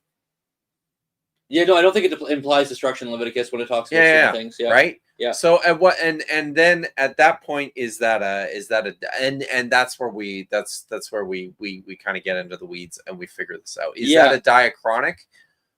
Is that a shift in meaning over time, or is that just something that was always understood within the usage of this term in particular contexts? That information that we just don't have access to today because we're not talking to people living in the Iron Age, not the Bronze Age. There's kept taking a jab. No biblical text in the Bronze Age. No, none. One. There's no such thing as oral tradition. It's never happened. There's no traditions being handed down. I didn't say there wasn't oral tradition. I just don't think not once. In fact, all traditions were handed down as soon as the Bronze Age collapsed. Once the Bronze Age collapsed, that is when truly knowledge was passed on. There's nothing there, dude. Okay. What? Anyways, okay, we can probably move on from here. I was just about to ask you for an example. Well, maybe we can talk about that, but there's more. There's actually quite a few. Okay, let's do a few of these, and maybe we could go to our actual topic. 2 hours. All right. Thank you, Warlight, for the $5 regarding Matthew's Hebrew oracles. What did each man interpreted them as best they could mean? Were they translated into other oracles or gospel? Each man interpreted them as. Are you talking about Papias? Like the Papias fragment we have? I think that's what he's talking about. Oh, okay. I don't know any. I don't. Okay, you don't do New Testament. Oh man, I wish I could answer you this question. The thing is, I know this about me. I don't like speaking on things that I haven't really sat down and taken the time to think through. Or if I do, I will tell you, hey, this is just me kind of pulling something out of thin air. I believe you're talking about Papias' fragment of the Apostolic Fathers. I would have to look into it. So I can't. So in my opinion, my uneducated, non-New Testament scholar opinion, I think when Papias refers, if that's what you're referring to these oracles or the things written down by Mark, is that what you're talking about? Like Matthew is a Hebrew gospel, is that what you're talking about? I think he might be referring to Matthew as a form of Hebrew sayings of Jesus, which are then later formed into something else, which we see the Gospels that is the Gospel of Matthew. That's my tentative opinion. I don't know if that's true completely. Yeah. I have no comment. But thank you, Warlight, for the super chat. Oh, look, Lil is here as she always is, with treats for Dagon. Lil bought my MVP course. Oh, nice. Yeah. And she says hi. Hi, Joel. Hello. Hi. Thank you so much for tuning in. I really appreciate it. And he can call me Lil, she says. Well, thank you, Lil. Very nice. Appreciate that a lot. So I'm happy that you are enjoying the course. I'll say this again. I've said this quite a few times, but the book that I'm currently editing that will be available for purchase imminently is based on the course. It is structured on the basis of the course. So if you've taken the course and you read the book, you'll figure it out. But it's like twice the size of the course. It's massively expanded and I think improved. So, but thank you, Lil, very much. Dagon always appreciates the treats. There's some cuneiforme guy here. He's one of my mods, by the way. Does Dagon like Scotch? Yeah, in the Hebrew, or not Hebrew, in some ancient Near Eastern sources, I'm pretty sure it says Dagon only drank Scotch. Yeah, I'm pretty sure. I think that's the case. I might be wrong there. It's hard to get him to drink water. Yeah, it's only Scotch. Just Scotch. Yeah. Dagon loves Scotch. Yes, exactly. Yeah, it's actually I'm pretty sure it's consensus among biblical and Near Eastern scholars. Yeah, I think I think if you ask Peter Enns, he would say. Yep. Yeah. Dagon loves Scotch. If you ask anyone, really. Yeah. If you asked Amahai Mazar, or David Carr. This is basically just assumed in the literature. Yeah, it just is. Yeah. It really is. Do you guys see how dark it got out the window here? Do you see that? It's like nighttime. It's Okay. now nighttime It is on the now West Coast. on the west on the West Coast. That's Why are we streaming at 8 p.m. So, now 10 p.m.? Well, honestly, the truth be told, it's because Joel has small children. Yeah. Still, I do. which is sad. But Tough time. Pray for me. they were at VBS tonight. Some VBS soccer camp. Yeah, Yeah. it was good. Yeah. But So, and and my we wife probably- was working. And we probably could have started earlier. You were here pretty early, but we were trying to sort this out, play this by ear. So this is what it is, and we live on the Pacific Coast, which is where everyone. I mean, no, don't come here, please. Just stay home. But if you're fortunate enough to live here, you live here. So, but if you want to hang out with us both, come to Boston. Yes. In November. So we'll both be going to SBL. Yes, we will. We're going to be both doing some similar travel stuff. And so if Vish is still in the chat. You're going to be there, right, Vish? Oh, Vish is here. Hey, Vish. Yeah, she is. So there she Love is. Vish. She's like, she's high though. Oh, it's Friday night. Okay. Friday night. It's Friday night, guys. So okay, I think we've probably beaten Harem to death. we have. So we could probably move talk on about, to we can talk about something that we've wanted to talk somebody about else. for a long Somebody else. time. Oh, thank you, Droid, for the Friday night. Thank you both. Good night. It's too late for some of those guys on That's the East understandable. Coast who are still plugging away at what is it? It's 1 a.m. probably now, pretty Yeah. close, I Yeah. think. So, but I mean that was one when we talked a little bit about what some things that we might chat about tonight. So the other one we wanted to talk about and vehemently argue about was why I don't think Genesis wanted to contradict each other, and I think that could be a fun little That could be debate. fun. I However, feel like I'm going I to quickly take a break. I'll be right back in 1 sec, and I'd like you to choose our next scotch. You want me to choose? Now, Yeah. I'm going to go with something more peated. Yeah, So maybe one of the because you Kilkelmans. love this one. I do love that one. Maybe guys, we might have to open the Ladag. It's possible. I think okay. You convinced me. Let's do that. So I need a glass. Sorry. I am a little drunk. No sobriety tests tonight though. The fucking selfish dinosaur isn't here, so he doesn't have to know about how much I've been drinking. I'm going to go get the Ladag, which is behind the camera. And I'm going to grab this too, because we're going to need it. So there's that one. And this one. I think we'll use, I'll just start some new glasses here. I hope everyone, I mean, I feel a little bad that we live in this amazing place that, requires you to stay awake late into the night. But I hope that you guys are having a good time. There is still 65 people watching, which is great. Thanks for coming and hanging out with us on a fairly impromptu Friday night. I did have to do some, I did some logistical stuff today, tried to figure out placement of the camera and how things were going to work here in my studio. We're drinking the Ladag, and I brought this Kilchoman. the Kilchoman. That's also a great So, scotch. Yeah. So and So we're the Ladag, however you want to say it. And we'll do black glasses now. Yeah. yeah, So we there's don't one have to- there. Yeah, thank you. Here, you take that one. I'll go ahead. Okay. Yeah. Ladag this is Kip's favorite whiskey that I own. He has it up there. Yeah. We've had this one before, and we both said absolutely incredible. Specifically, this bottle. Yes. He has Yours another is- bottle of it. It's not Mine as is good. fuller, but it's true. Not yet. Yeah. It will be though. Hopefully. Oh, Yeah. Bordeaux red wine cask matured 9 years. yeah. Super farmy, smoky, but has this just really awesome kind of punch. It's very metal.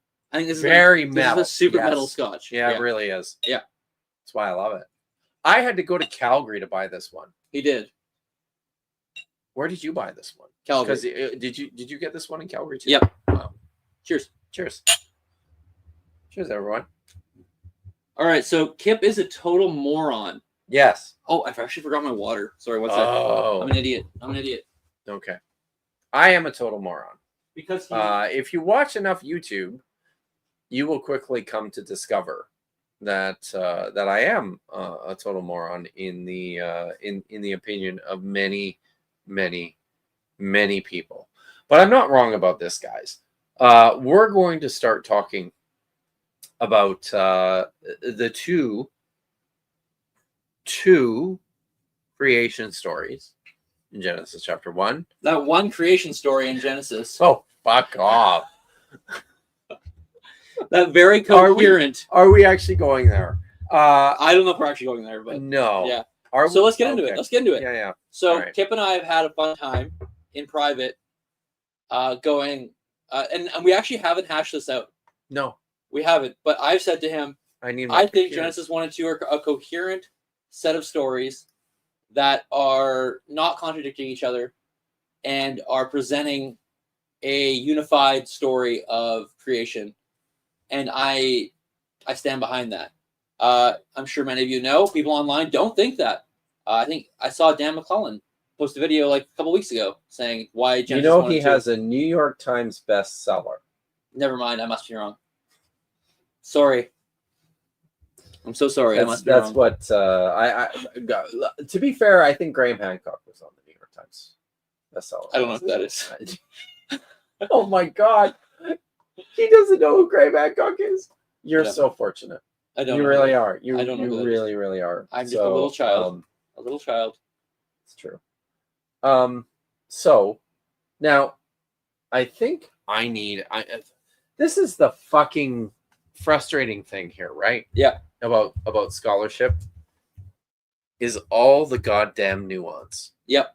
Right? Yep. Because that statement Mhm. that you made Mhm. about Genesis 1 and 2 to 3 not being contradictory. Mhm. I don't know if I can say I, am thumping my chest and agreeing with that. For sure. Joel, you innocent youngling. What did you say? You innocent youngling. Sorry, I He literally is live, very young. by I'm the young way. and I live in a very small bubble. I'm just a seminary professor, okay?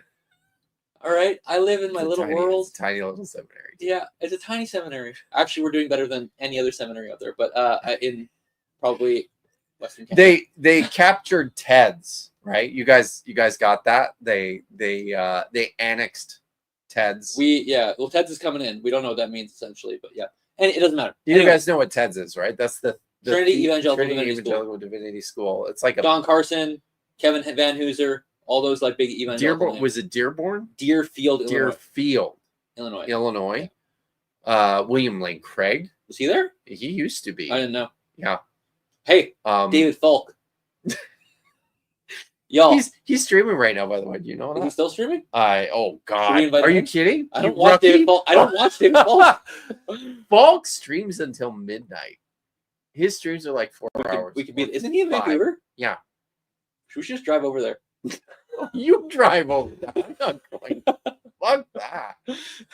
Oh my God. So, but you know That what? would be a crazy You know- conversation. you know if what? we Yeah. invited him in right now, Yeah, but you're going to ETS. Joel yeah, is going to ETS. first time ever. So you will be able to talk to David Falk.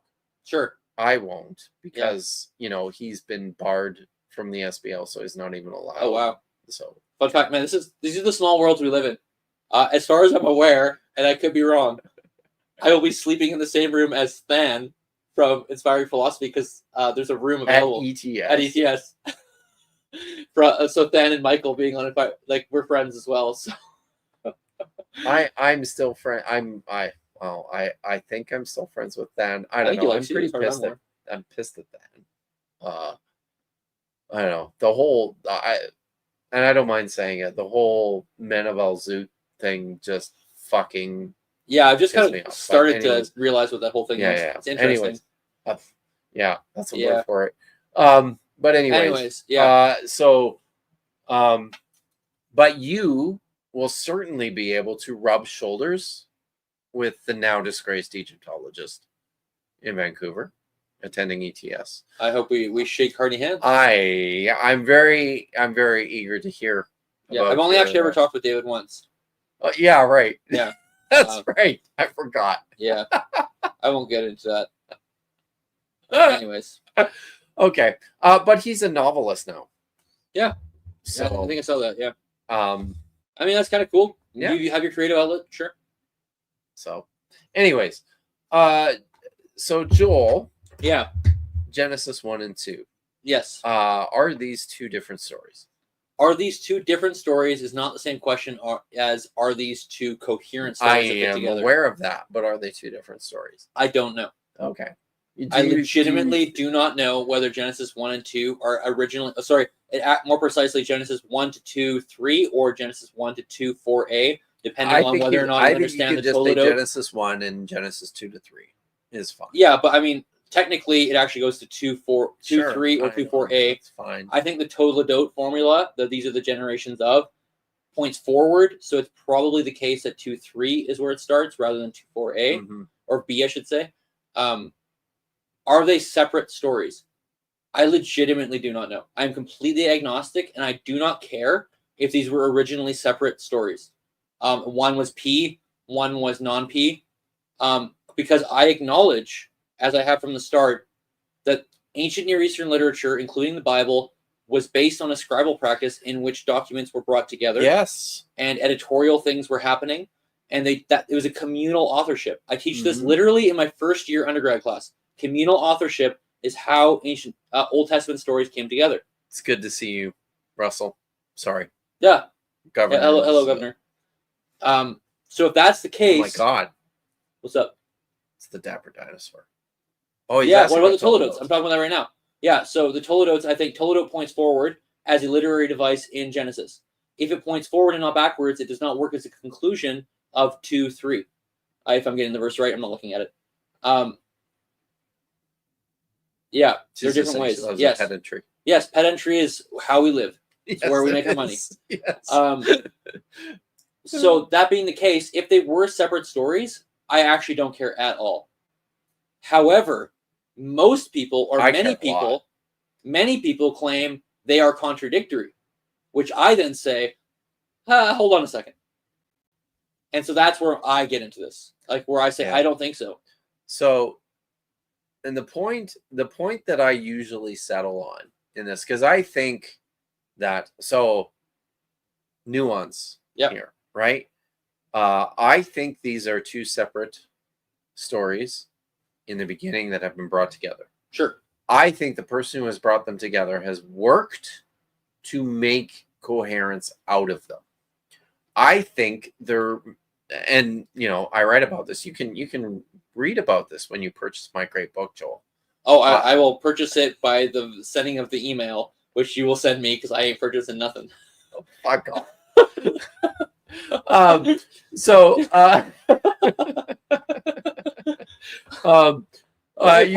can read about this. Hello, Apologia. Oh wow! Oh my God! What time is it in Nova Scotia? He's in Nova Scotia. Yeah.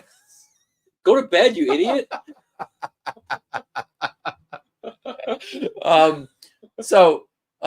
He actually, Apologia oftentimes will do a Friday night stream. Okay. And he'll stream this late.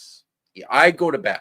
Yeah. Usually before he and his co-host David from Saskatoon are done. But they do their stream is great. Do you remember the show Coast to Coast with Art Bell?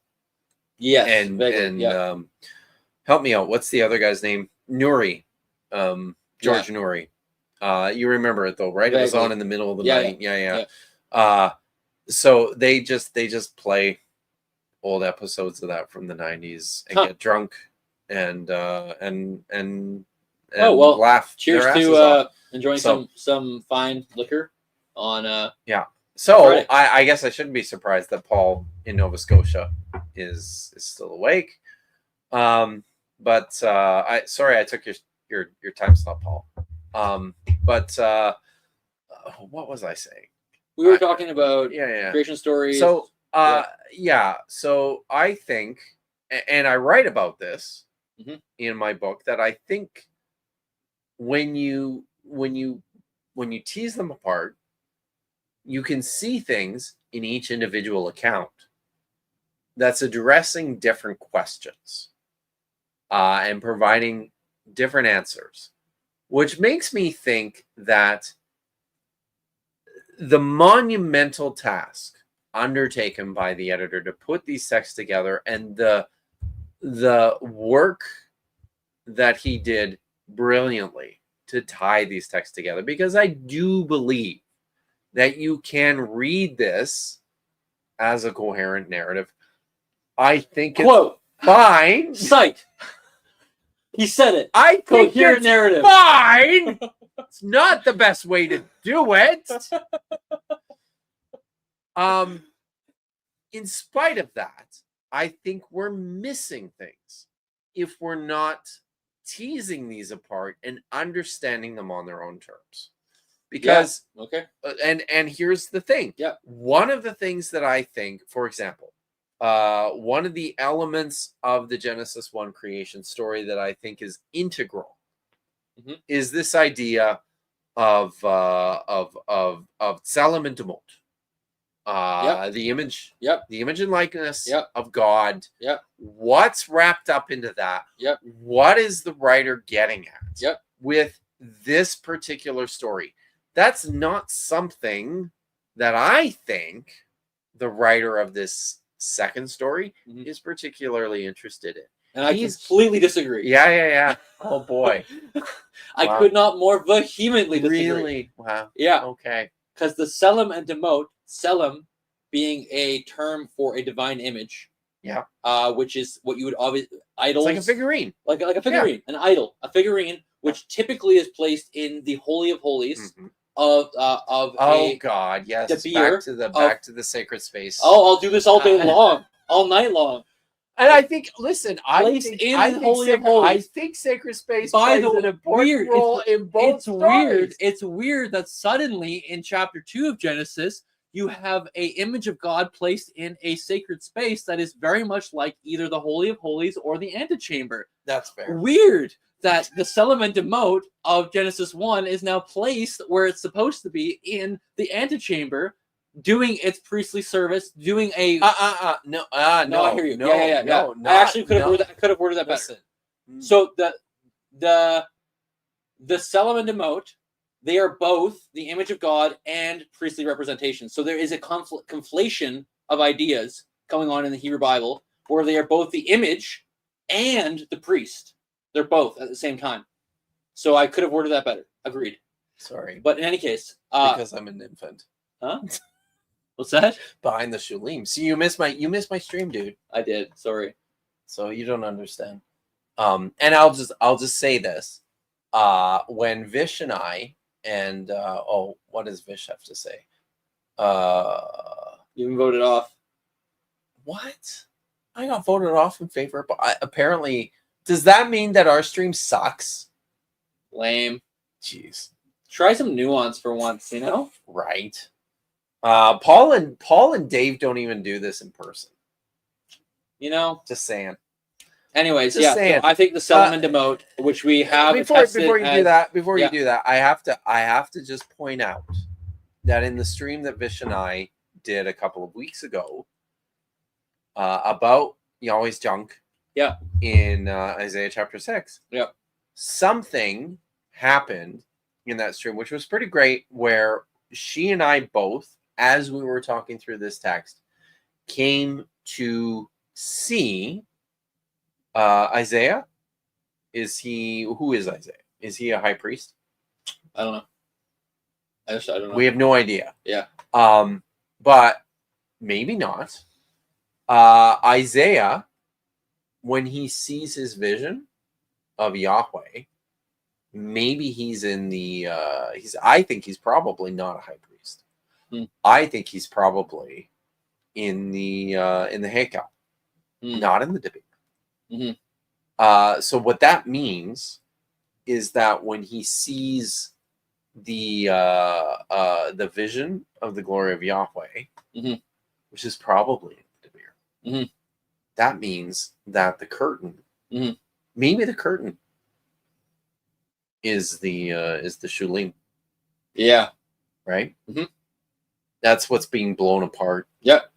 That he can see through. Yep. I still think there's all sorts of penis action in there, but Yeah. it's anyways. Yeah. I'd I'd rather talk about the seraphim That is because I'm way more interested in why there are snakes in Isaiah's vision and why there are Right. cherubs in the Genesis story and Exodus story, and why I think that there's seraphim in there. Well, I guess not. no, in seraphim are numbers just in Isaiah 6. and numbers. Yeah, but they're just snakes. They're not divine beings. Are they divine beings? I think that could be. Okay, sure. I think they I'm could fine be. with that. Okay. In any case, when it comes to the sacred space It of the tabernacle, requires the fashioning of a ritual object Mhm. in order to fix the problem. okay, I could get behind that, but still, when it comes to what is embroidered on the tabernacle Yeah. curtains, Yeah. and I actually think that those cherubim might actually be serpentine, even though they're Mhm. called cherubim. Mhm. So the reason I reached out to there's- David Falk, There's some so iconography. the reason I reached out to right? David Falk was I was writing a paper, or I had an idea I was working on researching for months on iconography of cherubim and seraphim and other divine creatures, like those that permeate the divine human realm. And I was trying to look at the throne of Pharaoh as it existed in the second millennium BCE and the first millennium BCE, and every single instance of the throne of Pharaoh that we have, because I think the Ark of the Covenant is based off of a model that represents both a Baroque and the throne of the Pharaoh in what we see in Exodus. And so if it's based off the throne of Pharaoh, what do we see flanking Pharaoh? And I thought, okay, is it possible that flanking Pharaoh, just like with it's Tutankhamun's throne, is serpentine? And so is Yahweh's serpentine as well in Exodus? And could these actually be serpentine creatures? Because Exodus and Genesis do not describe what the cherubim No, they don't. actually Not at look all. like, besides the fact that they are very thin and tall. And so it seems like they don't have a mass to their width of the body, so they might actually be serpentine. And so I was trying to figure out, is Exodus portraying the cherubim on the Ark of the Covenant as serpentine? And would that match Egyptian models? Yeah. And so I reached out to David Falk. And he blew you off. He did actually. He actually fucking idiot. He did blow me. off. He did blow me off. Yeah. Like what a God. I don't want to go beyond that, but Listen, he did. So David, if you're out there, if you listen to this, he's not listening. He's doing his own live stream. yeah. And half of his live streams nowadays are talking about what a great novelist he is. Okay. So, Anyways, that's what. so that was an idea I had. Um, But we're getting back to these creation but stories. before we get to that, Yeah. I did want to point out that somebody noticed that I'm rocking the jean shorts. Thank you, Emergency Moto. They're comfortable, right? Yep. So, All right, where did we leave off? Where did we leave off? So I think we can both agree that it might be that there's two sources going on here, and that's fine. Yeah. You're saying that teasing apart the Selim. So Yeah, I think there's the more. Selim is being placed. I think there's more. Okay, so can I get my okay. opinion quick? Yeah. I think the Selim, the image, is being placed in the sanctuary in Genesis 2. So you get it described, the image of God in Genesis 1, and then you expect, okay, once a creation act has happened, a la other creation acts like the Baal cycle, where you have this creation story and then the divine abode, the temple being established. So also do we expect the temple to be established in Genesis 2 after the creation act in Genesis 1. And so you see the creation act, the Selim placed in what I think is the antechamber, in my opinion, the way that the geography of Genesis 2 works. And now it's going to tell us the story of that Selim, that image of God, in the world down here. And I think it's actually, so we could get into some nitty gritty here.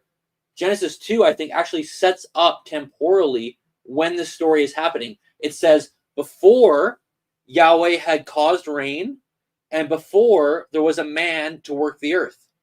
That's the temporal identification of when this story is happening.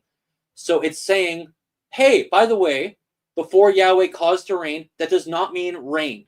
That means caused to rain. The only other time in this Genesis 1 to 11, when you get the Hifil of Matar, I believe it is, it is the flood. Yeah. Before the flood, Yeah. and before humans were working the ground. It's not saying humans didn't exist. It's saying nothing about that. It's saying agriculture, humans working the ground before the flood. I want to tell you a story of long, long ago, way, way back in the time before time. And that's the setting for this story that we get in Genesis 2 of God appointing humanity to be his image and what it looks like for that on the ground, so to speak. Because Genesis 1 is theory. There's no narrative. Humans don't do anything in Genesis 1. It says, you are my image. You should go and be fruitful and multiply. It doesn't say, and they went and be fruitful and multiplied. Like it doesn't say any of that. Genesis 2 is actually the on-the-ground reality of the theory, so to speak, that's set up in Genesis 1. The wrinkle in here is always the animals. What about them? They are formed after the man.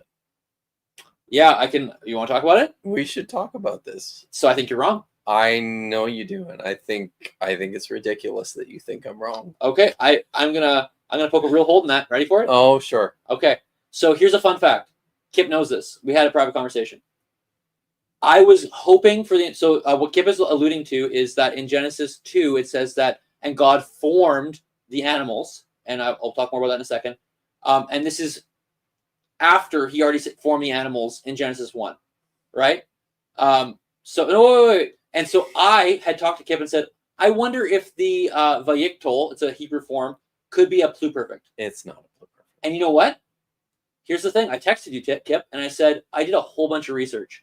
I went through everything in the last 35 years or 40 years on Vayiktol as a pluperfect. That is, It had can be a formed. pluperfect, but it's almost not. I actually don't. Come on. I agree with you. I actually think Cook, in his time in the Hebrew verb, that might not be the exact right title, he actually does make a great case. Pluperfect does not exist or is very hard to determine for Vayiktol. Yes. And I said to Kip, I I'm think wrong. I said, I'm wrong. I'm changing my opinion. So I did more research. I thought more about it. Fun fact, here's the poke. Now here's the poke. It does not say in Genesis 2, is it 18? Let's see. 17 or is it 18 17? or 19 might be. 19. And out of the ground, Yahweh God formed every beast of the field and every bird of the sky, and he brought each to the man to see what he would call it. Question for you there, chat, or people out there in the world. Does he form every animal in this occasion? And the answer is no. He forms the beast of the field, which is a way of referring to wild animals in the Hebrew Bible, and he forms birds of the sky. He forms the things outside of the normal domain, outside of the normal activities of humans in domestic life. He does not form domestic animals. To see what he would call them. Yes, because domestic animals are already there. So he's taking what is outside of the realm of Adam, and he's bringing it there for him. What is already in the realm of Adam, in the domestic sphere, is the behemoth, is the domestic animals. So he has domestic animals, and then God says, well, you don't have those, so I'm going to bring them in. This is parallel to Noah's story, where all the animals are brought in to a sacred space. That's still not in. You can't conflate that with Genesis 1, though. Why? Because he creates the behemoth before he creates the man. Okay. And he creates the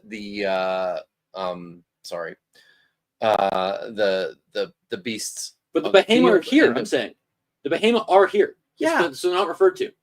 But the things that are outside of Adam's domain, But how is he going to deal with that? He creates them before he creates the man too. Yeah, but then he creates them for Adam to then deal with. He brings them into this garden. I think that's. I don't know. I think that's. I don't know. Reading. I think you got to read it carefully. It's not referring to every animal. It's referring to those that was outside of the domain of Adam. He brings into the garden. He creates within the garden. He brings it to him. That's the way I take it, anyways. Because then the next verse says, "And the man gave names to every domesticated animal." Yes. So the behemoth. So the behemoth were not in the previous verse, and so it's basically God doing what with Noah. It's a Noah parallel. ויקרא No, האדם שמות לכל הבהמה ולעוף השמיים. in any case, I think this is parallel. He's dividing. Yeah. He's separating Mhm. the behemoth from the. I always get this wrong. It's the Chai Sadeh, right? The beasts of the field. Sorry, I'm drunk. It's all good. Verse 19. Yep. Yeah. The Chayet Hasadeh. Yeah. Yep.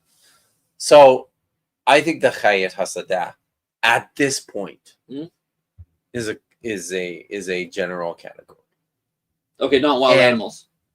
It is all wild animals, But you notice that in verse 20, Vayikra Ha'adam Shemot Lekol Habahema Mhm.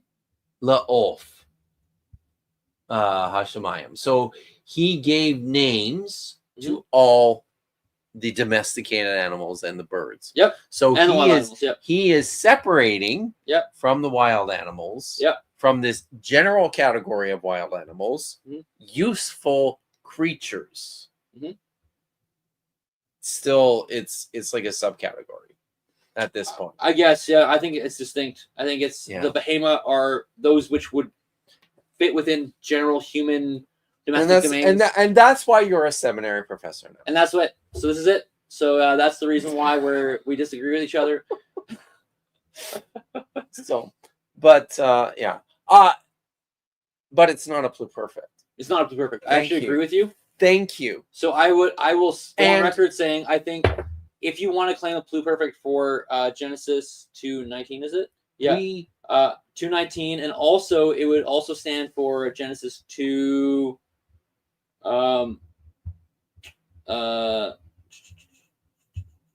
Where is it? I don't know what you're thinking. 1 sec. When it says that he created man dust from the earth, is it 2:4? probably 2:5? no on the field. Yeah, 2:7. Sorry, Yes. 2:7. When Yahweh God formed the man, I don't think it's a pluperfect either. I think that Nope. if you're going to argue for that, you got a serious hill to climb. I don't know if it's impossible. In the research I've done, but be careful. So instead, the way I view it is what we have in Genesis 2 is the inauguration of the cult, inauguration of humankind in relationship to God. And I actually like what Benjamin Kilgore says, that this is paralleling Leviticus and the 8th day consecration of the priests. So 7 days, and then on the 8th, the priests are consecrated. I think Adam and Eve are presented as priests who work and serve in this tabernacle complex that is this Garden of Eden. Yeah. And so because it's the 7 days of creation, and then the next story, the 7th day ends, it's now the 8th day, which is actually mimicking Leviticus 9, I believe, 8 and 9. So I think that's what we're dealing with here, that it's now talking about, okay, so here's the mission, here's what humans are going to do, and now let's go on the ground, this is what it looks like. And he's going to talk about that in this sacred space. And I'm going to say that's really interesting. Mhm. And I'm being sincere here. Yeah. I'm not being cheeky. For the first time in 3 hours. I think that's really interesting. And I like that idea. I'm on the view that whoever is stitching these sources together is reading these texts in that way. I'm just intensely interested in what was there before the stitching happened. So Right? here, this is really interesting. This is really the I am difference between. completely uninterested in what happened before the stitching. This is really the big problem. Yeah. Is Joel is all post stitch. Yeah. I'm all pre stitch. Yeah, and that's it. That is it. That is the whole End that is stream. the whole Hey, bye everybody. the whole fucking thing. There was actually some questions in here that I did want to say importantly one of the reasons why I reject, and I've talked about this for years. One of the reasons why I reject the pluperfect reading is because we have pluperfect readings in Genesis 2. In Genesis chapter 2, verse 10, you have a very good example of how a Hebrew writer wants to show a shift. It doesn't always have to be pluperfect, but within the Vav consecutive Hebrew narrative, this is a way of showing that you're breaking the pattern. Is basically what he's doing in Genesis chapter 2, verse 10. What does he do? He talks about first of all, you look at like Genesis chapter 2, verse 7, I think. Vayetzar Adonai Elohim, he formed the man. Vayeta Adonai Elohim, Verse 8, he planted the garden in verse 8. Vayetzmach Adonai Elohim, he sprouted. He sprouted. Yes, thank you. Look at verse 10. V'nahal, and now a river had been going out from Eden. Or I completely agree. Look at that. Thank you, dude. Thank you. Joshua Bowen would be proud. Well, thank you. Thanks, Josh. If you ever watch this, I think that the V'katal form. This is super niche, but and nerdy. But I think people are here for it. That is the way that you would typically signal a pluperfect. Yes. There are people who make the case that there's a thing called unmarked overlay, which would be the repetition of the same idea, which then is repeated in the Vayiktal, which could, these people argue, mark a pluperfect. But there are so few instances of this, and arguably, and this is Cook speaking, not me, I haven't done the work, Cook says every occasion seems to be a seam line. And there are few, very few, where pluperfect works with Vayiktal. Therefore, V'katal makes more sense as a pluperfect, and I would have to concede to Kip that I was just wrong on that. Yeah. It doesn't happen often. So you get one a year. I'll take it.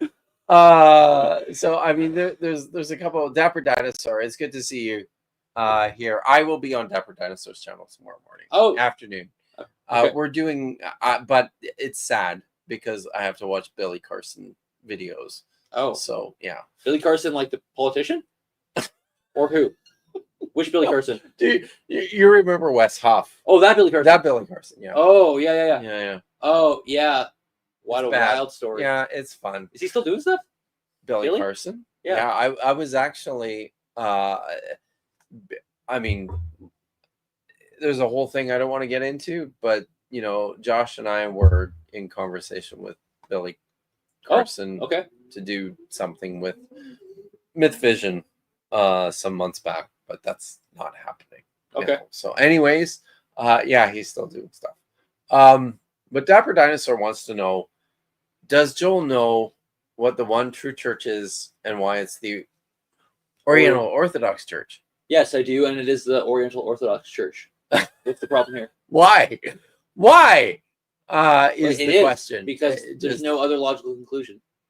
Okay. I don't know why this would even be a question. I think we all agree probably that the one true church is the Oriental Orthodox Church. I'll accept it because I am not a seminary professor. So yeah. Wait, is he saying that the casting out of Adam and Eve parallels Nadab and Abihu? I think that could be argued, and others do argue that there's literary parallelism between Nadab and Abihu. I think it's probably intended. Yeah, I actually do think that. That's. I don't want to make a definitive claim. I don't know, but I think that's given how I think the Pentateuch is structured in serious linking to Leviticus, especially Genesis 1-3. I would say that the failure of Nadab and Abihu is supposed to be parallel with the failure of Adam and Eve, and the death that incurs and the potential death that occurs with Adam and Eve is a parallel. Yes. I like it. Yeah. Yeah. Okay. And I think it's important to point out, and I try to do this in the book, which is coming. By the way, Simone is super smart. Yeah, she is. She's fucking brilliant. She's helping me, by the way, with my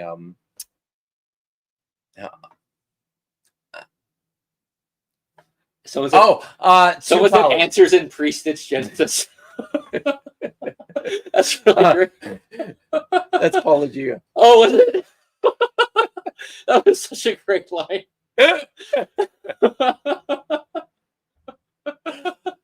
Simone is helping me with my my two powers. Oh, sweet. Yeah. Okay. Nice. I'd love to listen to that because I don't know a ton about the two power stuff. It is coming. Okay. I promise it's coming, but this fucking goddamn book, which is also coming, has kind of dominated my attention lately. Yeah, but that's just so no one cares. If anyone wants to know why I don't publish more articles, I literally only write commentary from like 5:30 a.m. every day, every morning before my kids wake up. It's all I have time for. Commentary and books take up every moment of your life. Sorry, go ahead. Oh, I don't know. I'm just looking at the comment from Katie Dodson. I thought it was Adam that auditioned the animals. None of them could cook. What do you do with that when that little bit of the narrative where Yahweh says that he could not find a suitable Azer for the man, and the solution, as I read it, is to create animals. Is to bring it says well, it's to create animals and ultimately to get to Eve. To get to Eve, yeah, because the animals weren't suitable. Well, why? Yeah, and it's Yetzar. Yeah, it's he formed the animals and brought them to the man. Yeah. So, but there was no suitable. Yeah, this is all just part of the plan. This is just it's etiological of what it means to be a male-female relationship. Yeah. But within the story, within the arc of the story, this feels like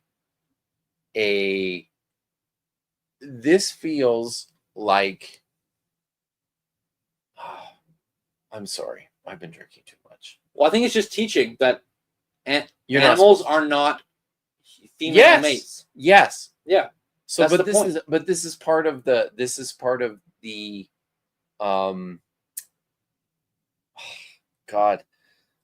the outworking, the narrative flow. Yeah. This is part of the discovery. Yahweh resolves he needs an Azer. Oh, look, I will form all these creatures to see if there's an Azer in there, and there's not. And that's good. That's part of the story. Yeah. Okay. I don't have a problem with that. Nice. Genesis 1 sets up what is supposed to be. Then you get into Genesis 2, and there's a situation where that ideal is not being met. And then it gives an etiology for human relationships, male-female bonding, pairing. Like, I don't see a problem there at all. It's obviously not good that man is alone because Genesis 1 said that together with male and female, have sex with animals. And he shouldn't. Yeah, that's Exodus 22:18. Very bad. Or 19 in the Don't Septuagint. do it. Unless you read the Septuagint when it says any wild animal laying with a domestic animal should be put to death. What do you do with Azer? What is Azer? In your an ally?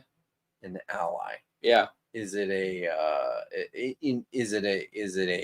an eye to eye equal? I think so because God is an Azer. An eye to eye equal. Yeah. God is a helper. God is an ally. I don't think I actually like ally. Yeah, I don't think that you're reading too much into the term to say that there's an eye to eye. No.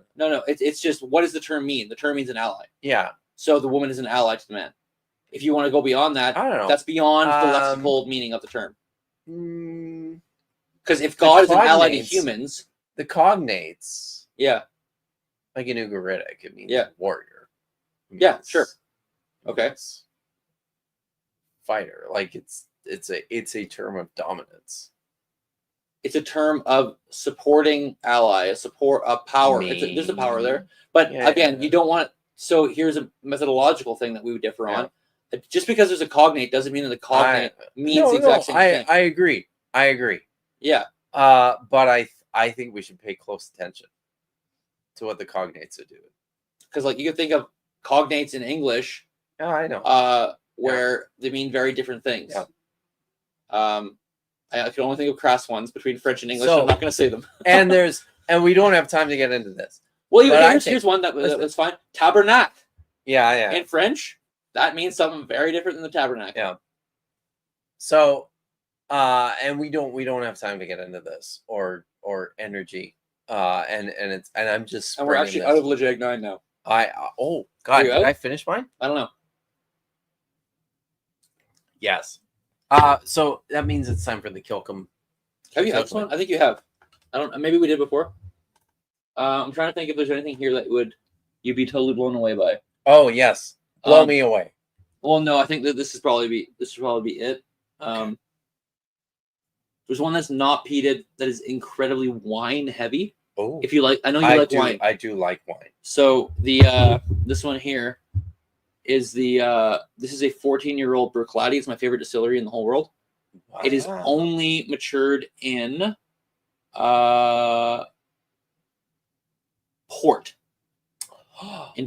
casks. Oh, port casks. So it is incredibly grapey and winey. Yeah. You want to try this? Yeah. Okay. This is All right. again a very fancy We're doing Scotch. that. Okay, we'll do that one. And while Are you you're- done yours? Yeah, I am. Okay. So I guess we can just. Yeah. use Well, these. let me. Yeah. You finish your thought, and then Okay. I'll finish this. So I think that one of the things that's taking place in the Genesis 2 to 3 story is an intentional suppression of female deity that is connected to the tree of life and is brought forward in the expression of Azer. And That's really interesting. it is, and it's not me. I mean, some of this is Josh has talked a little bit about this in his book. Which one? That one over there, the Atheist Handbook of the Old I Testament. actually haven't read that one. I've read his book on slavery. Yeah. Yeah. So, but Vish and I have talked about this too. She's really dived down this rabbit hole on her own. Mhm. And there's, I mean, this is stuff that comes out when you read the creation language in the Book of Proverbs, right? Okay. Yeah. You reach out and you take hold of the tree of life. Yeah. In the Book of Proverbs. Yeah. When you read the call of wisdom in Proverbs chapter 8. Yep. This is all loaded with this kind of language that just feels like it belongs in Genesis chapter 2 and 3. And this is the other thing too that I think is very interesting in that story in Genesis chapter 2 and 3 is that there's this very cryptic phrase that appears right after there's the creation of the man, right? He's formed from the dirt. Then there's what I call the geographical description of Eden. Yep. And then it says Yahweh God planted a garden in Eden. And the tree of the knowledge of good and evil was there, and the tree of life was there with it. Mhm. And that's the last you hear of the eighth sky until after the man and the woman have eaten from the tree of the good of knowledge of good and evil, after they have been cursed, after the land and the woman have been cursed by Yahweh. It doesn't happen until the end of chapter 3 that the tree of life is reintroduced. I think part of my thinking in this is that it's almost like an invisible tree, that you can't see it. You can't partake of it. until your eyes are opened and you become like a god. Hence the urgency at the end of chapter 3 for Yahweh to say, oh my God, they've now partaken of the tree of knowledge of good and evil. We can't let them take hold of the tree of life and eat and live forever. But part of this whole tree of the Eitz Chai thing is connected to Asherah. Mhm. It's connected to the divine feminine. Is this being written out? Is this being muted by the author of this story? And I think it's a good question. I And need to read your book. I'm really interested. Yeah.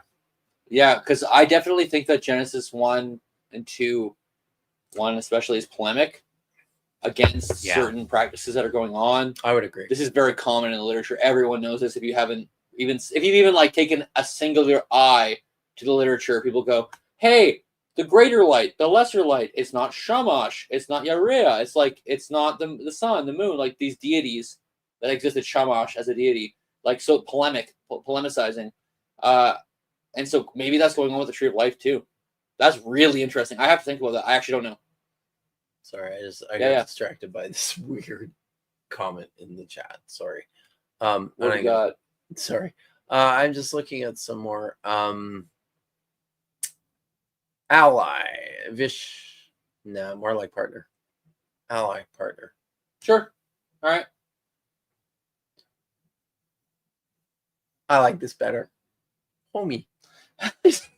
Sup, homie?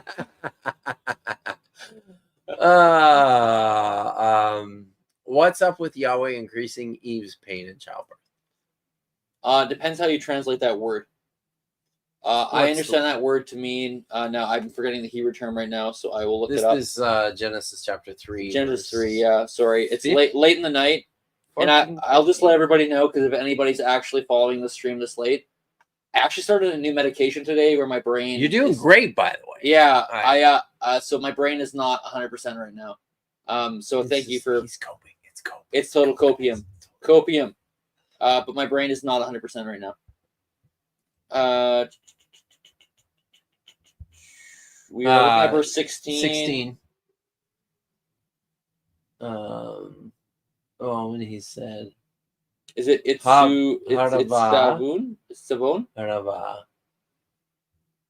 Atsavunacha. Yeah. Yeah. So, from what I understand from the scholars that I've read on this, it's not about like, hey, my private parts hurt right now when I'm giving a child. It's actually about more about the process of trying to conceive children. That's what this term means. So it's about sex. It's about that, and it's about relationship. It's about relationships are going to suck after this, by the way. You're going to try and have kids, and your husband's going to be a loser. Like, that's what it's getting at, from what I understand. That's interesting. Yeah, from this term from let's just be sorry, no, I actually messed up the Hebrew there. We're I'm actually not looking quite sure how to help you with that. Heron. Fuck off. We're actually looking Alexa. at Heron. Sorry, we're looking at Heron. Multiply your pain. Oh. And Heronecha. Oh, sorry, Heronech. But let's be clear. These And are so both it's hapaxes, right? They're both in Greek, which would then be the idea of troubles. They're both hapaxes. Is it a hapax? Yeah, both of them. You might be right. Of course I'm right. Oh, almost, not quite. It's a bone. Also appears in Genesis 5:29. So no, but it's a hapax for the other Heron. one. Yeah. Yeah. So So from what I understand, that's how I understand this, is that the rest of Genesis is going to play out, showing you how trying to have kids is horrible for women. that tracks. Yeah. Quite. And it's not just about there's physical pain. Ow! It's actually men suck and watch. I think that's what Genesis is getting at from here, but that's just my little reading. I don't object. Do you want to explain what a hapax is? Sorry, what did you say? You're over the Can you click on that one? That one? Was woman the final documented creation of God? I can't think of another after. What is that? I'm sorry, apology. I'm missing that. Like, is it in the narrative? Is woman the last thing created? Well, I mean, woman is taken from man. So is that actually an act of like de novo creation, or is that It's not de novo creation, but it's certainly he bana.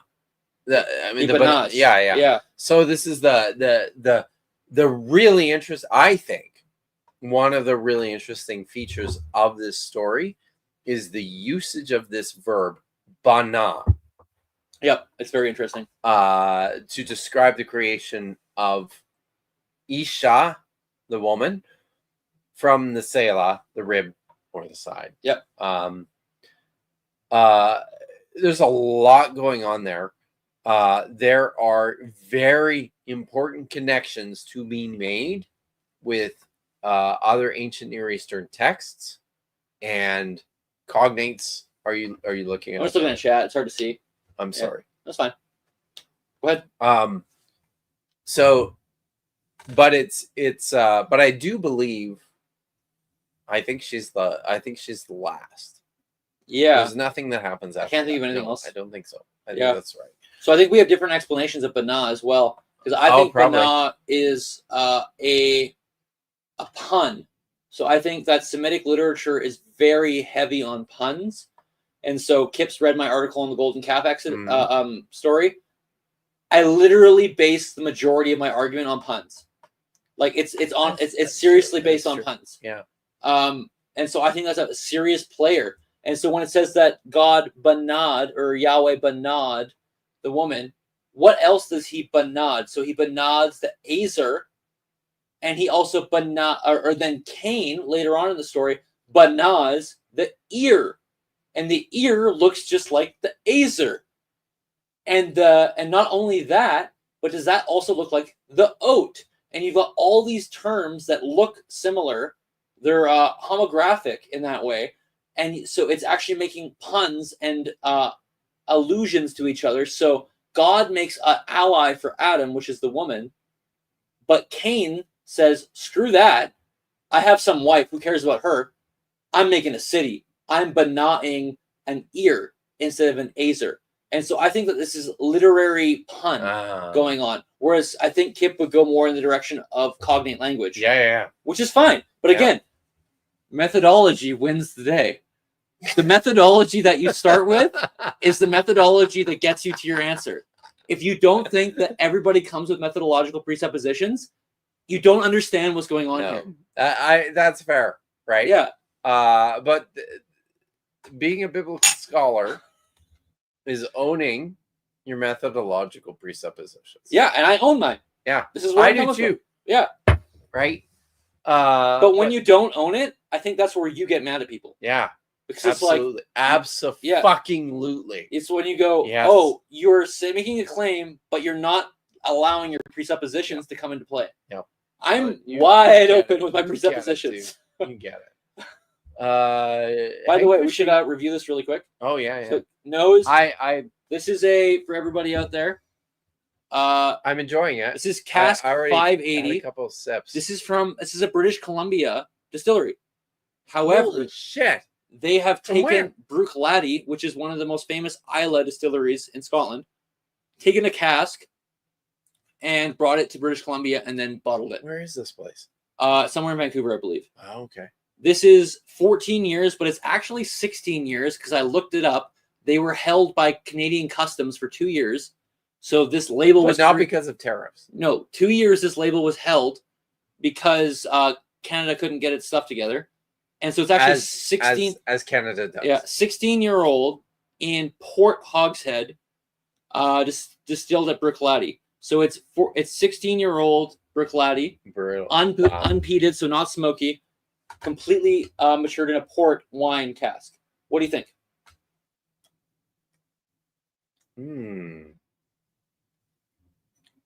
I like that. It tastes like grapes. It tastes like Welch's grape juice. Yeah.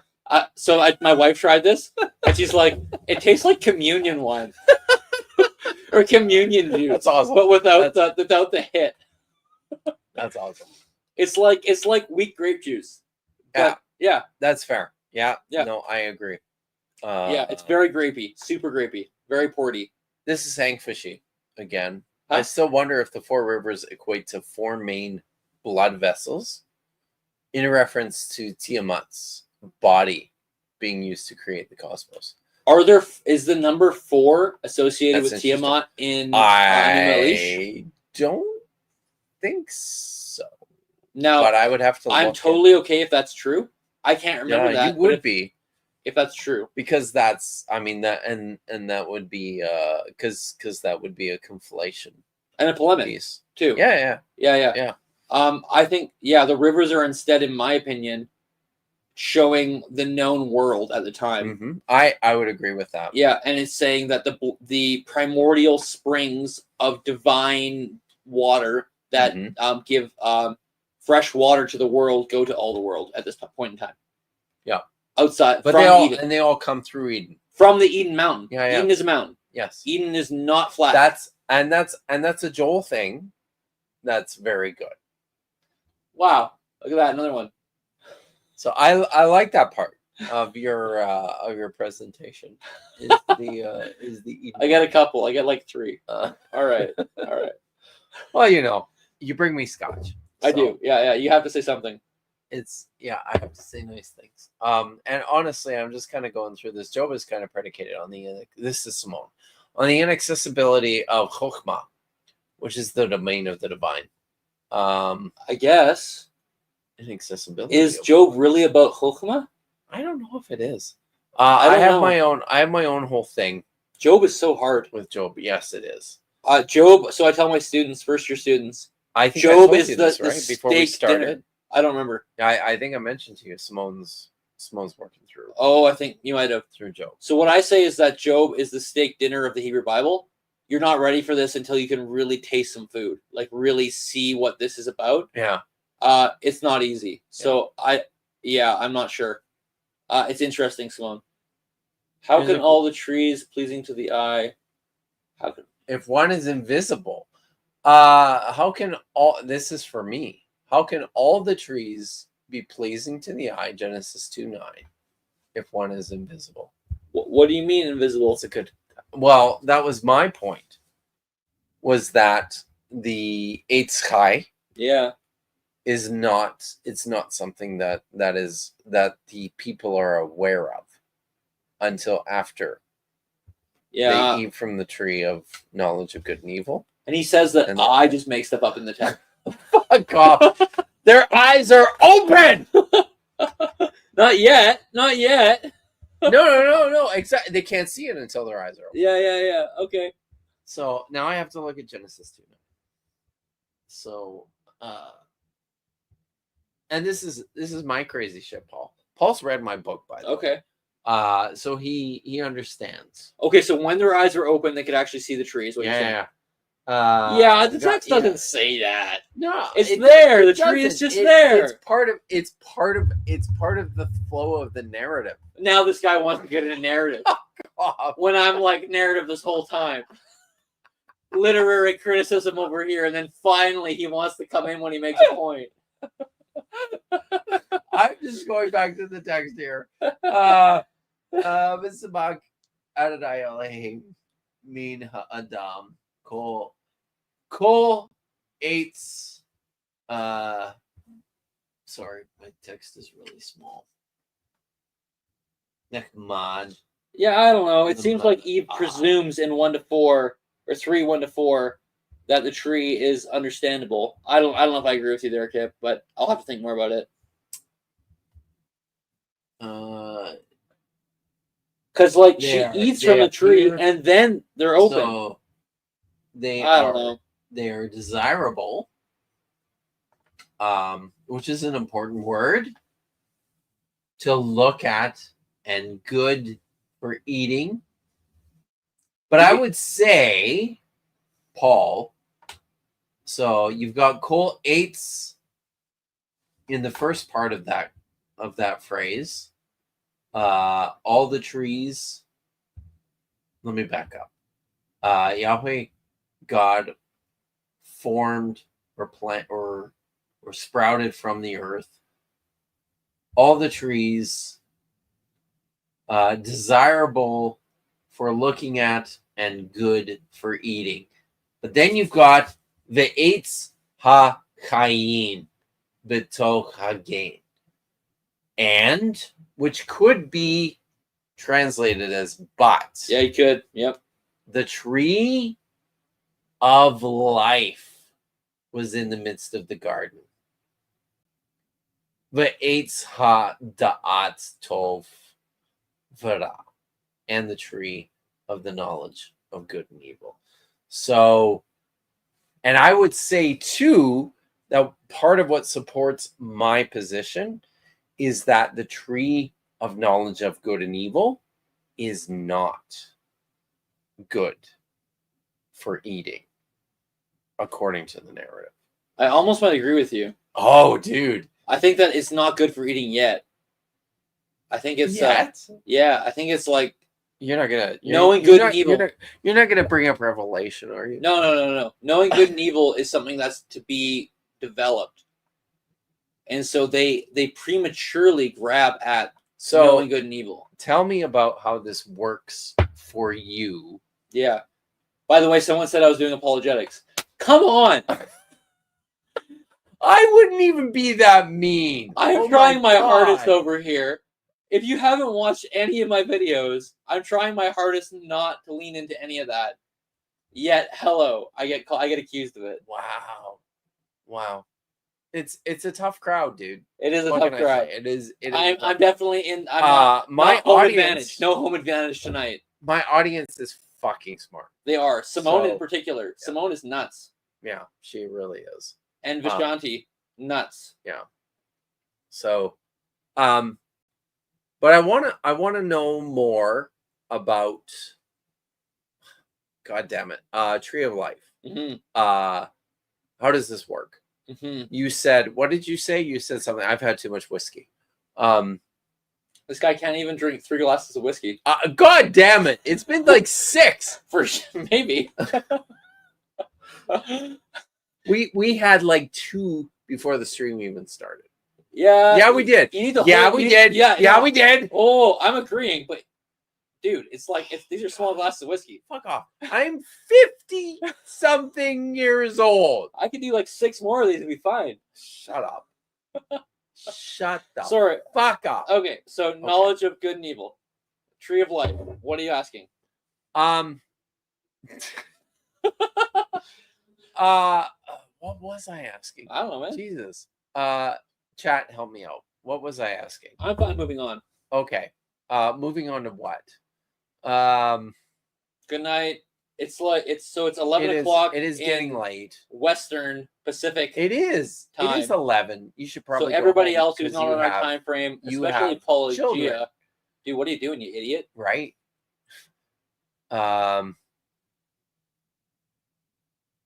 The end of Job is like the last quarter. There's Job 28, and then there's speeches from the world. Someone's talking Job. I'm not sure. She's always what talking someone's Job, talking but about.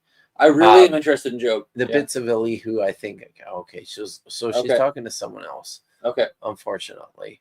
What else does she say? Apologetics, which a lot of people on the internet think being religious equals apologetics, which is disappointing. I would agree. Yeah. So I hope you all can see, and that's one of my hopes for this conversation, is that I am not just here to do apologetics. Hi. So yes. No. Hello. I don't believe you are. I'm gonna be honest. You don't know how much I'm willing to change my opinion on things. Like if I'm willing to just be like, okay, dude. All right, moving on. Rejected the pluperfect. Yeah, I thought that was right. I did research. I looked at like serious Hebrew grammars. You need it. Yeah. And I went, no, I'm wrong. Stop it. Stop trying to make this fit. And I moved on. I'm hoping that it's only 3:08 a.m. That's it. That's it. In Nova Scotia. That's all they're doing over there. So, Apologia, thank you for being here. I appreciate that you're here at 3:08 a.m. It's because he's not streaming on his channel. Yeah, right now. Apologia, I'm going to be honest with you. So I like I said earlier, I'm on a new medication for something today. It's very possible that I'll be up till 3:08. So, this also, it, and you know, I'm says a high lot. and reading German forum criticism. Gunkel.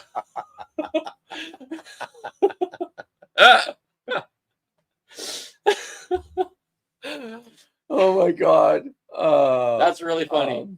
that really is.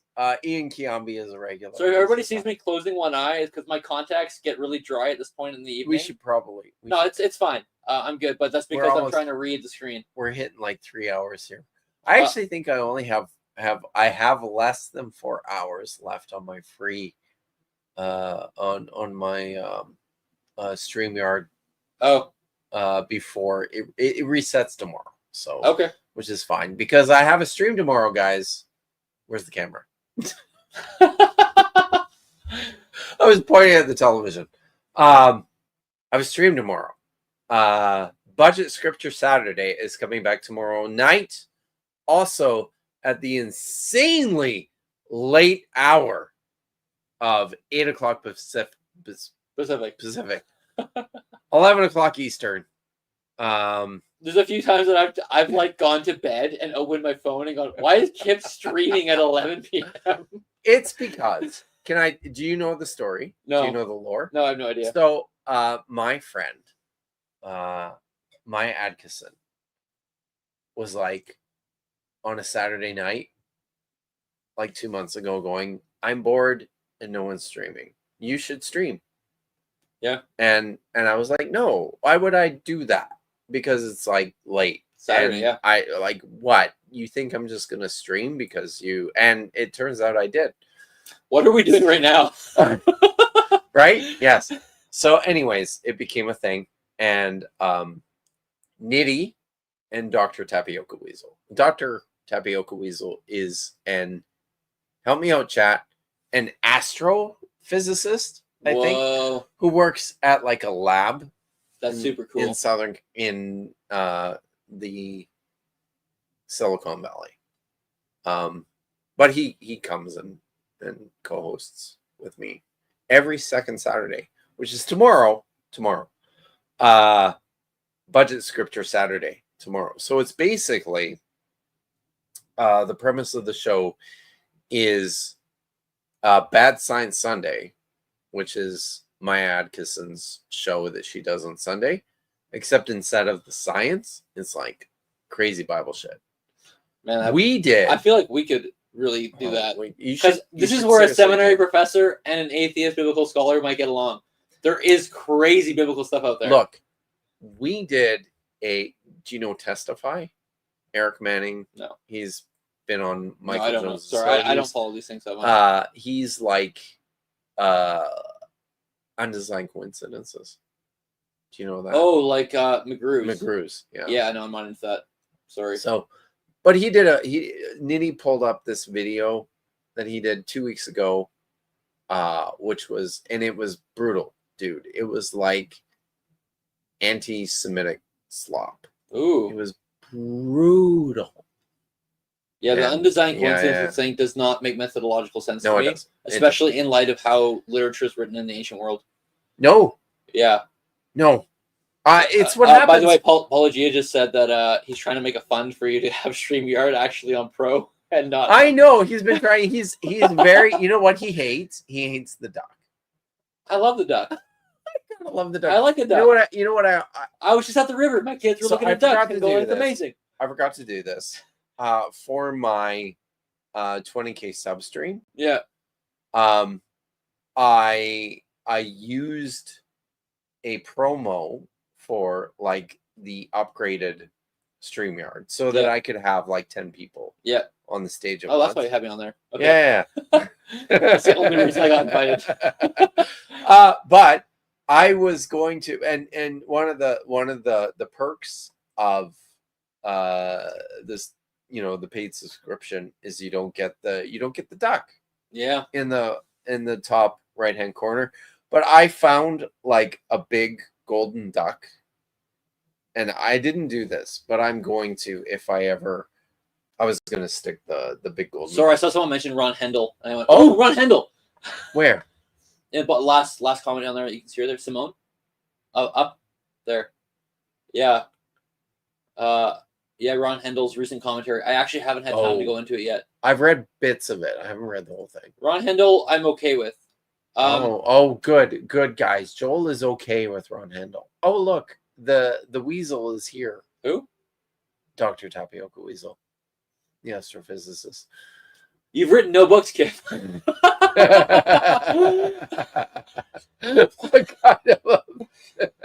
Just so everyone knows, Kip has never written anything published by any scholar. I would play a clip right now. And actually, no, I won't go into it. There's books. There's a fucking bookshelf behind you. I was about to go into the Brill thing, but I won't. What's the Brill thing? Oh, God damn it! Did you guys see? You didn't. Nobody saw this. You saw this. You texted it to me. I did. I texted it to you. David. No. Yeah. The now disgraced Egyptologist thinks that I paid thousands of dollars to have my book published by Brill. Okay, I'll stop you there. Yeah. So I have my book published by Brill. You do. So it's in the You didn't pay thousands of dollars. Yeah. So no. So you can check that out. I can guarantee you no one pays thousands of dollars to have their books published by Brill. However, Brill. Nobody makes any money. No one makes any money from books that are published from Brill. I have That's made. I'll show you right now. Goddamn. First people to ever know how much I've made on my book. You ready for it? Oh, I've made more than that. I have made $0 on my book since 2023. So, my sad story is that I have made over 100 euros. Whoa. Yeah. Whoa, that can basically afford half of this bottle of scotch. I made over 100 euros. But I cannot get paid by Brill because I forgot my login information to claim my royalties from Brill. And you can attest to this. Mm-hmm. Brill's customer service, human resources are the fucking they're not people. They're non-existent. They're not. I have yet to receive an answer. No one has received an answer that I know of. No one has received an answer. So I'm stuck. My book continues to make money. I get none of it. So, and on that, we can agree. Yes. I'll go for a fist there bump. we go. Yeah, okay. We're nerdy biblical scholars, guys. We don't do things right. Is that all chat? I have two trackpads. If you pay for StreamYard, yeah, I can put the deck back up there. Okay, thanks, Paul. What else? There's another one from Simone. If anyone hasn't seen it or should check out Esoterica's April Fool's video. Oh my gosh. Esoterica sponsored by Brill. Oh my god. I have to see that. That's incredible. I think I mentioned it, right? No, not that, but I'm meeting up with Esoterica this week. Yeah, I will watch that. Simone, I promise you I'll watch that. You made more money on the books or on Super Chat saying saying he has made no definitely books. More on the Super Chat saying I have no books. Because I have made I've made money that I cannot claim from books that I have sold. So yeah, just so everyone knows out there, when we say we're writing books, I have a book with SBL commentary series on the Septuagint. He has a book coming out. We don't make money on these things. Well, I'm Kip is up at 5:30 in the morning every day. You know how I know that? Because I go on Facebook and I'm up at 5:30 every day, and we're both freaking editing our books at 5:30 in the morning every single day, except for Sunday out for me because I'm a good Christian. He's a good Christian, and I'm not. I work 7 fucking days a week. Not this lazy piece of shit. So, sorry, I didn't mean to. It's the whiskey talking. Wow. What can I say? Wow. Not this lazy guy. This guy. This yeah. I fucking love the Bible, by the way. He does. I yeah. do. So yeah, but we're both up very early. At least 6 days a week. Yeah, at least 6 days a week. At least 6 days a And week. we get absolutely no money for that. No, none. And that is actually what is required to be a scholar That's- in the 21st century. It's true. And it absolutely sucks. It really does. It Yeah. absolutely does. So if you want to get in this field, if anyone who is listening still, 3 hours into this, probably. Are we 3 hours If in? we are 3 hours in, yeah. We should By the way, don't enter the field unless you love it because there's no money for you. No, none. Like literally zero money. Joel for and you. I took it all, and there's I mean, and it's like 16 bucks. Yeah. it was 100 euros. It's still waiting for me at Brill. So yeah, but we Whoa! This person says they're not going to buy any of my book, but 5 of your new book, Kip. Or is that what they're Which saying? one? Oh wow! Oh, this is Prixie. Prixie's mentioned this before. Well, I'm gonna buy 5 of your new book, but 0 I think it's of your Brill, my it's your Brill book. book. Yes, don't buy my Brill book. His book on Jeremiah You is can get it- totally egregious. Like who? It's so amazing. dumb. What kind of It's idiot would write amazing. that? But you can get it for free. You can get it and get it for free. Yeah. You could probably get Joel's book for free I too. haven't checked yet. If If you email me, I will literally send you my book. Sorry, bro. and because they're taking good care of you. $187 American for my book. That's My that's mother the paid sticker that, price. and she's the only one. Oh my who god, ever- your mother bought it? My mother bought it. Fuck off. What? Yeah. Didn't you get what? No, I Okay, gave my okay. author's copies to everyone but my mom. What? Who did you give your other copies My to? dad and a whole bunch of people. I don't know. Okay. Yeah. You had 6. 5, I think. 5. I think it was 5.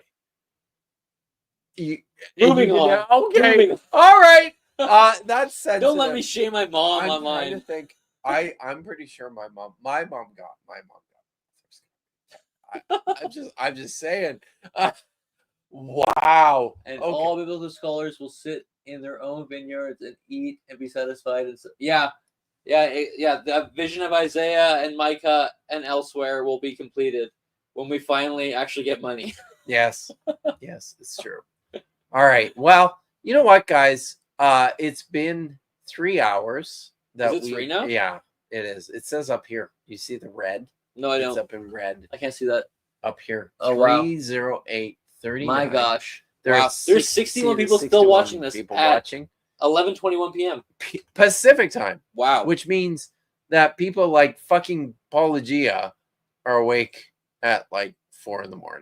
Appreciate it. Right, we do. Thank you. And I still have scotch, but I think we're going to end it. And oh my god, I just realized that when I go to click my end credits, Mhm. it's going to do this, isn't it? It is. It's going to It's say, gonna screw you over. Yep. yeah, Wow. wow, this is sad. So StreamYard, just by the way, everybody, Fuck off, StreamYard. has seriously changed. Fuck all the way off. Hey, all of my expletives have been not included in this video, just for everybody Fuck off, watching. StreamYard. So obviously the I would the play- atheist over here. Hey, with Michael, I would play my 87-second clip of Michael Beverly here, but I can't because the fucking StreamYard.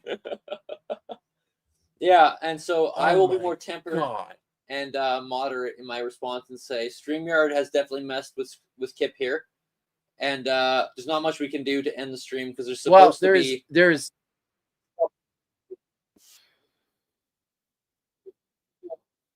And I would like to say I think this was actually productive. I like this stream. If anybody wants to see more like this, Yeah. let us know. And Because we'll do it again. I understand this is not pure content being downloaded into your brain. What this is Kip and I sat before this stream and we said, what do we actually want this to be? And we said, we want it to be like akin to an exact conversation we have when we sit and no one is watching. So this is what that is. I'm just giving the audience what they want. Okay. So if if this isn't something you're interested in, then let us know because we'll do another one. We will do another one. But this is what we do If when you- no one else is watching. Yes. So that's if you're true. interested in this, let us know, and we'll do another one. If not, I don't care. I don't have time for YouTube, so we'll see. Can we do a DMT live? No, I do not do I was gonna say a hard no. hard no. A hard no. Speak to my friend Rod, who lives like 5 minutes from here. He might be interested. This has been really good. Thank you, Simone. Thanks, Simone. I appreciate it. So but we're going to I am going to end this the way that I started it. And we're I just got here, but it feels like when I was in grad school. Nice. And the other one I can't see. It's Trixie. been fun watching two. I'm definitely not drunk. Kip needs to I seriously am figure out. very drunk. Yeah. I also drink a lot of scotch. Like I'm a scotch collector, so maybe I have less, or I have more of a tolerance. I don't know. I also didn't eat anything. Oh, there you go. I ate so- before I came. Okay. Yep. I was going to eat ice cream. But Popcorn, I yellow didn't get strip to it. smell. I So- don't know what that means. Which one? The next one. They're like stickers that you put on, but they don't show up on. I don't on know. StreamYard. So there's like probably popcorn and Okay. yeah. But I've got so I'm just going to I'm going to send us out the way that I brought us in. Thanks for hanging out with us for 3 hours, guys. Thanks, everybody. And Appreciate it. and thank you, Joel, not Joel. Josh. If Josh were here, he would have done a better job annihilating me. And Oh, atheist dude. biblical scholar Dude. annihilates seminary Oh my professor. God. I'm Listen joking. to this guy. Wow. So we're doing this, okay? We're doing this, and then if I can figure out how You to go do for this, it. I have no idea. I'm just My going apology to. says Jesus doesn't say, "Well done, my good and faithful servant," to Scotch drinkers. Yeah, Oh. I would strongly disagree. Go read Deuteronomy where it says you can bring your strong drink to the temple. There you go, Paul. Take that to the bank.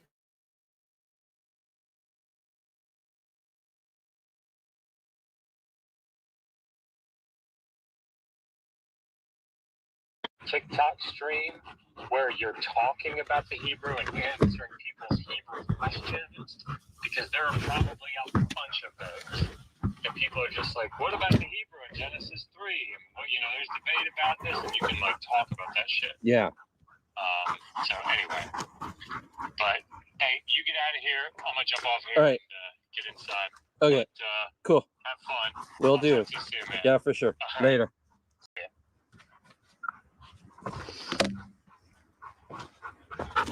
Where are we going? What do you think? Where are we going? We're going this way? We're going this way? I think we'll go this way. Should we go this way? Hey, bunny? Okay. Let's go this way.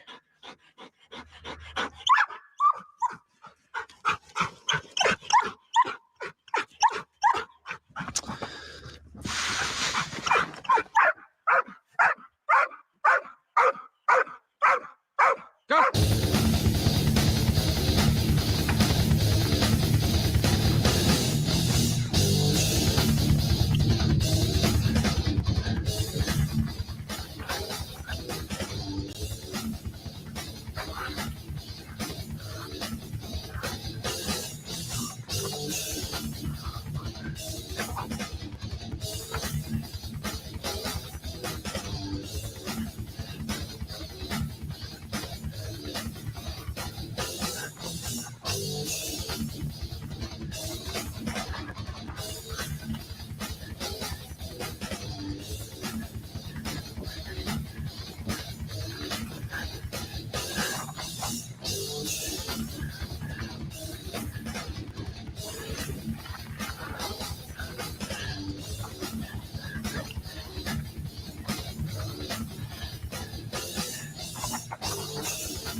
Dagon?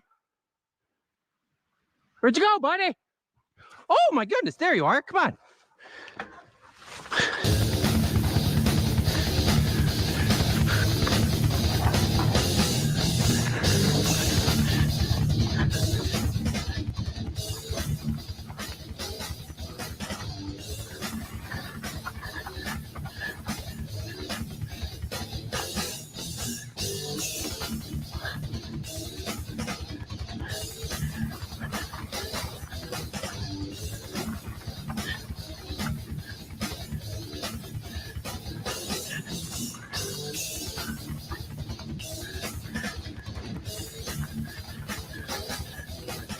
Go.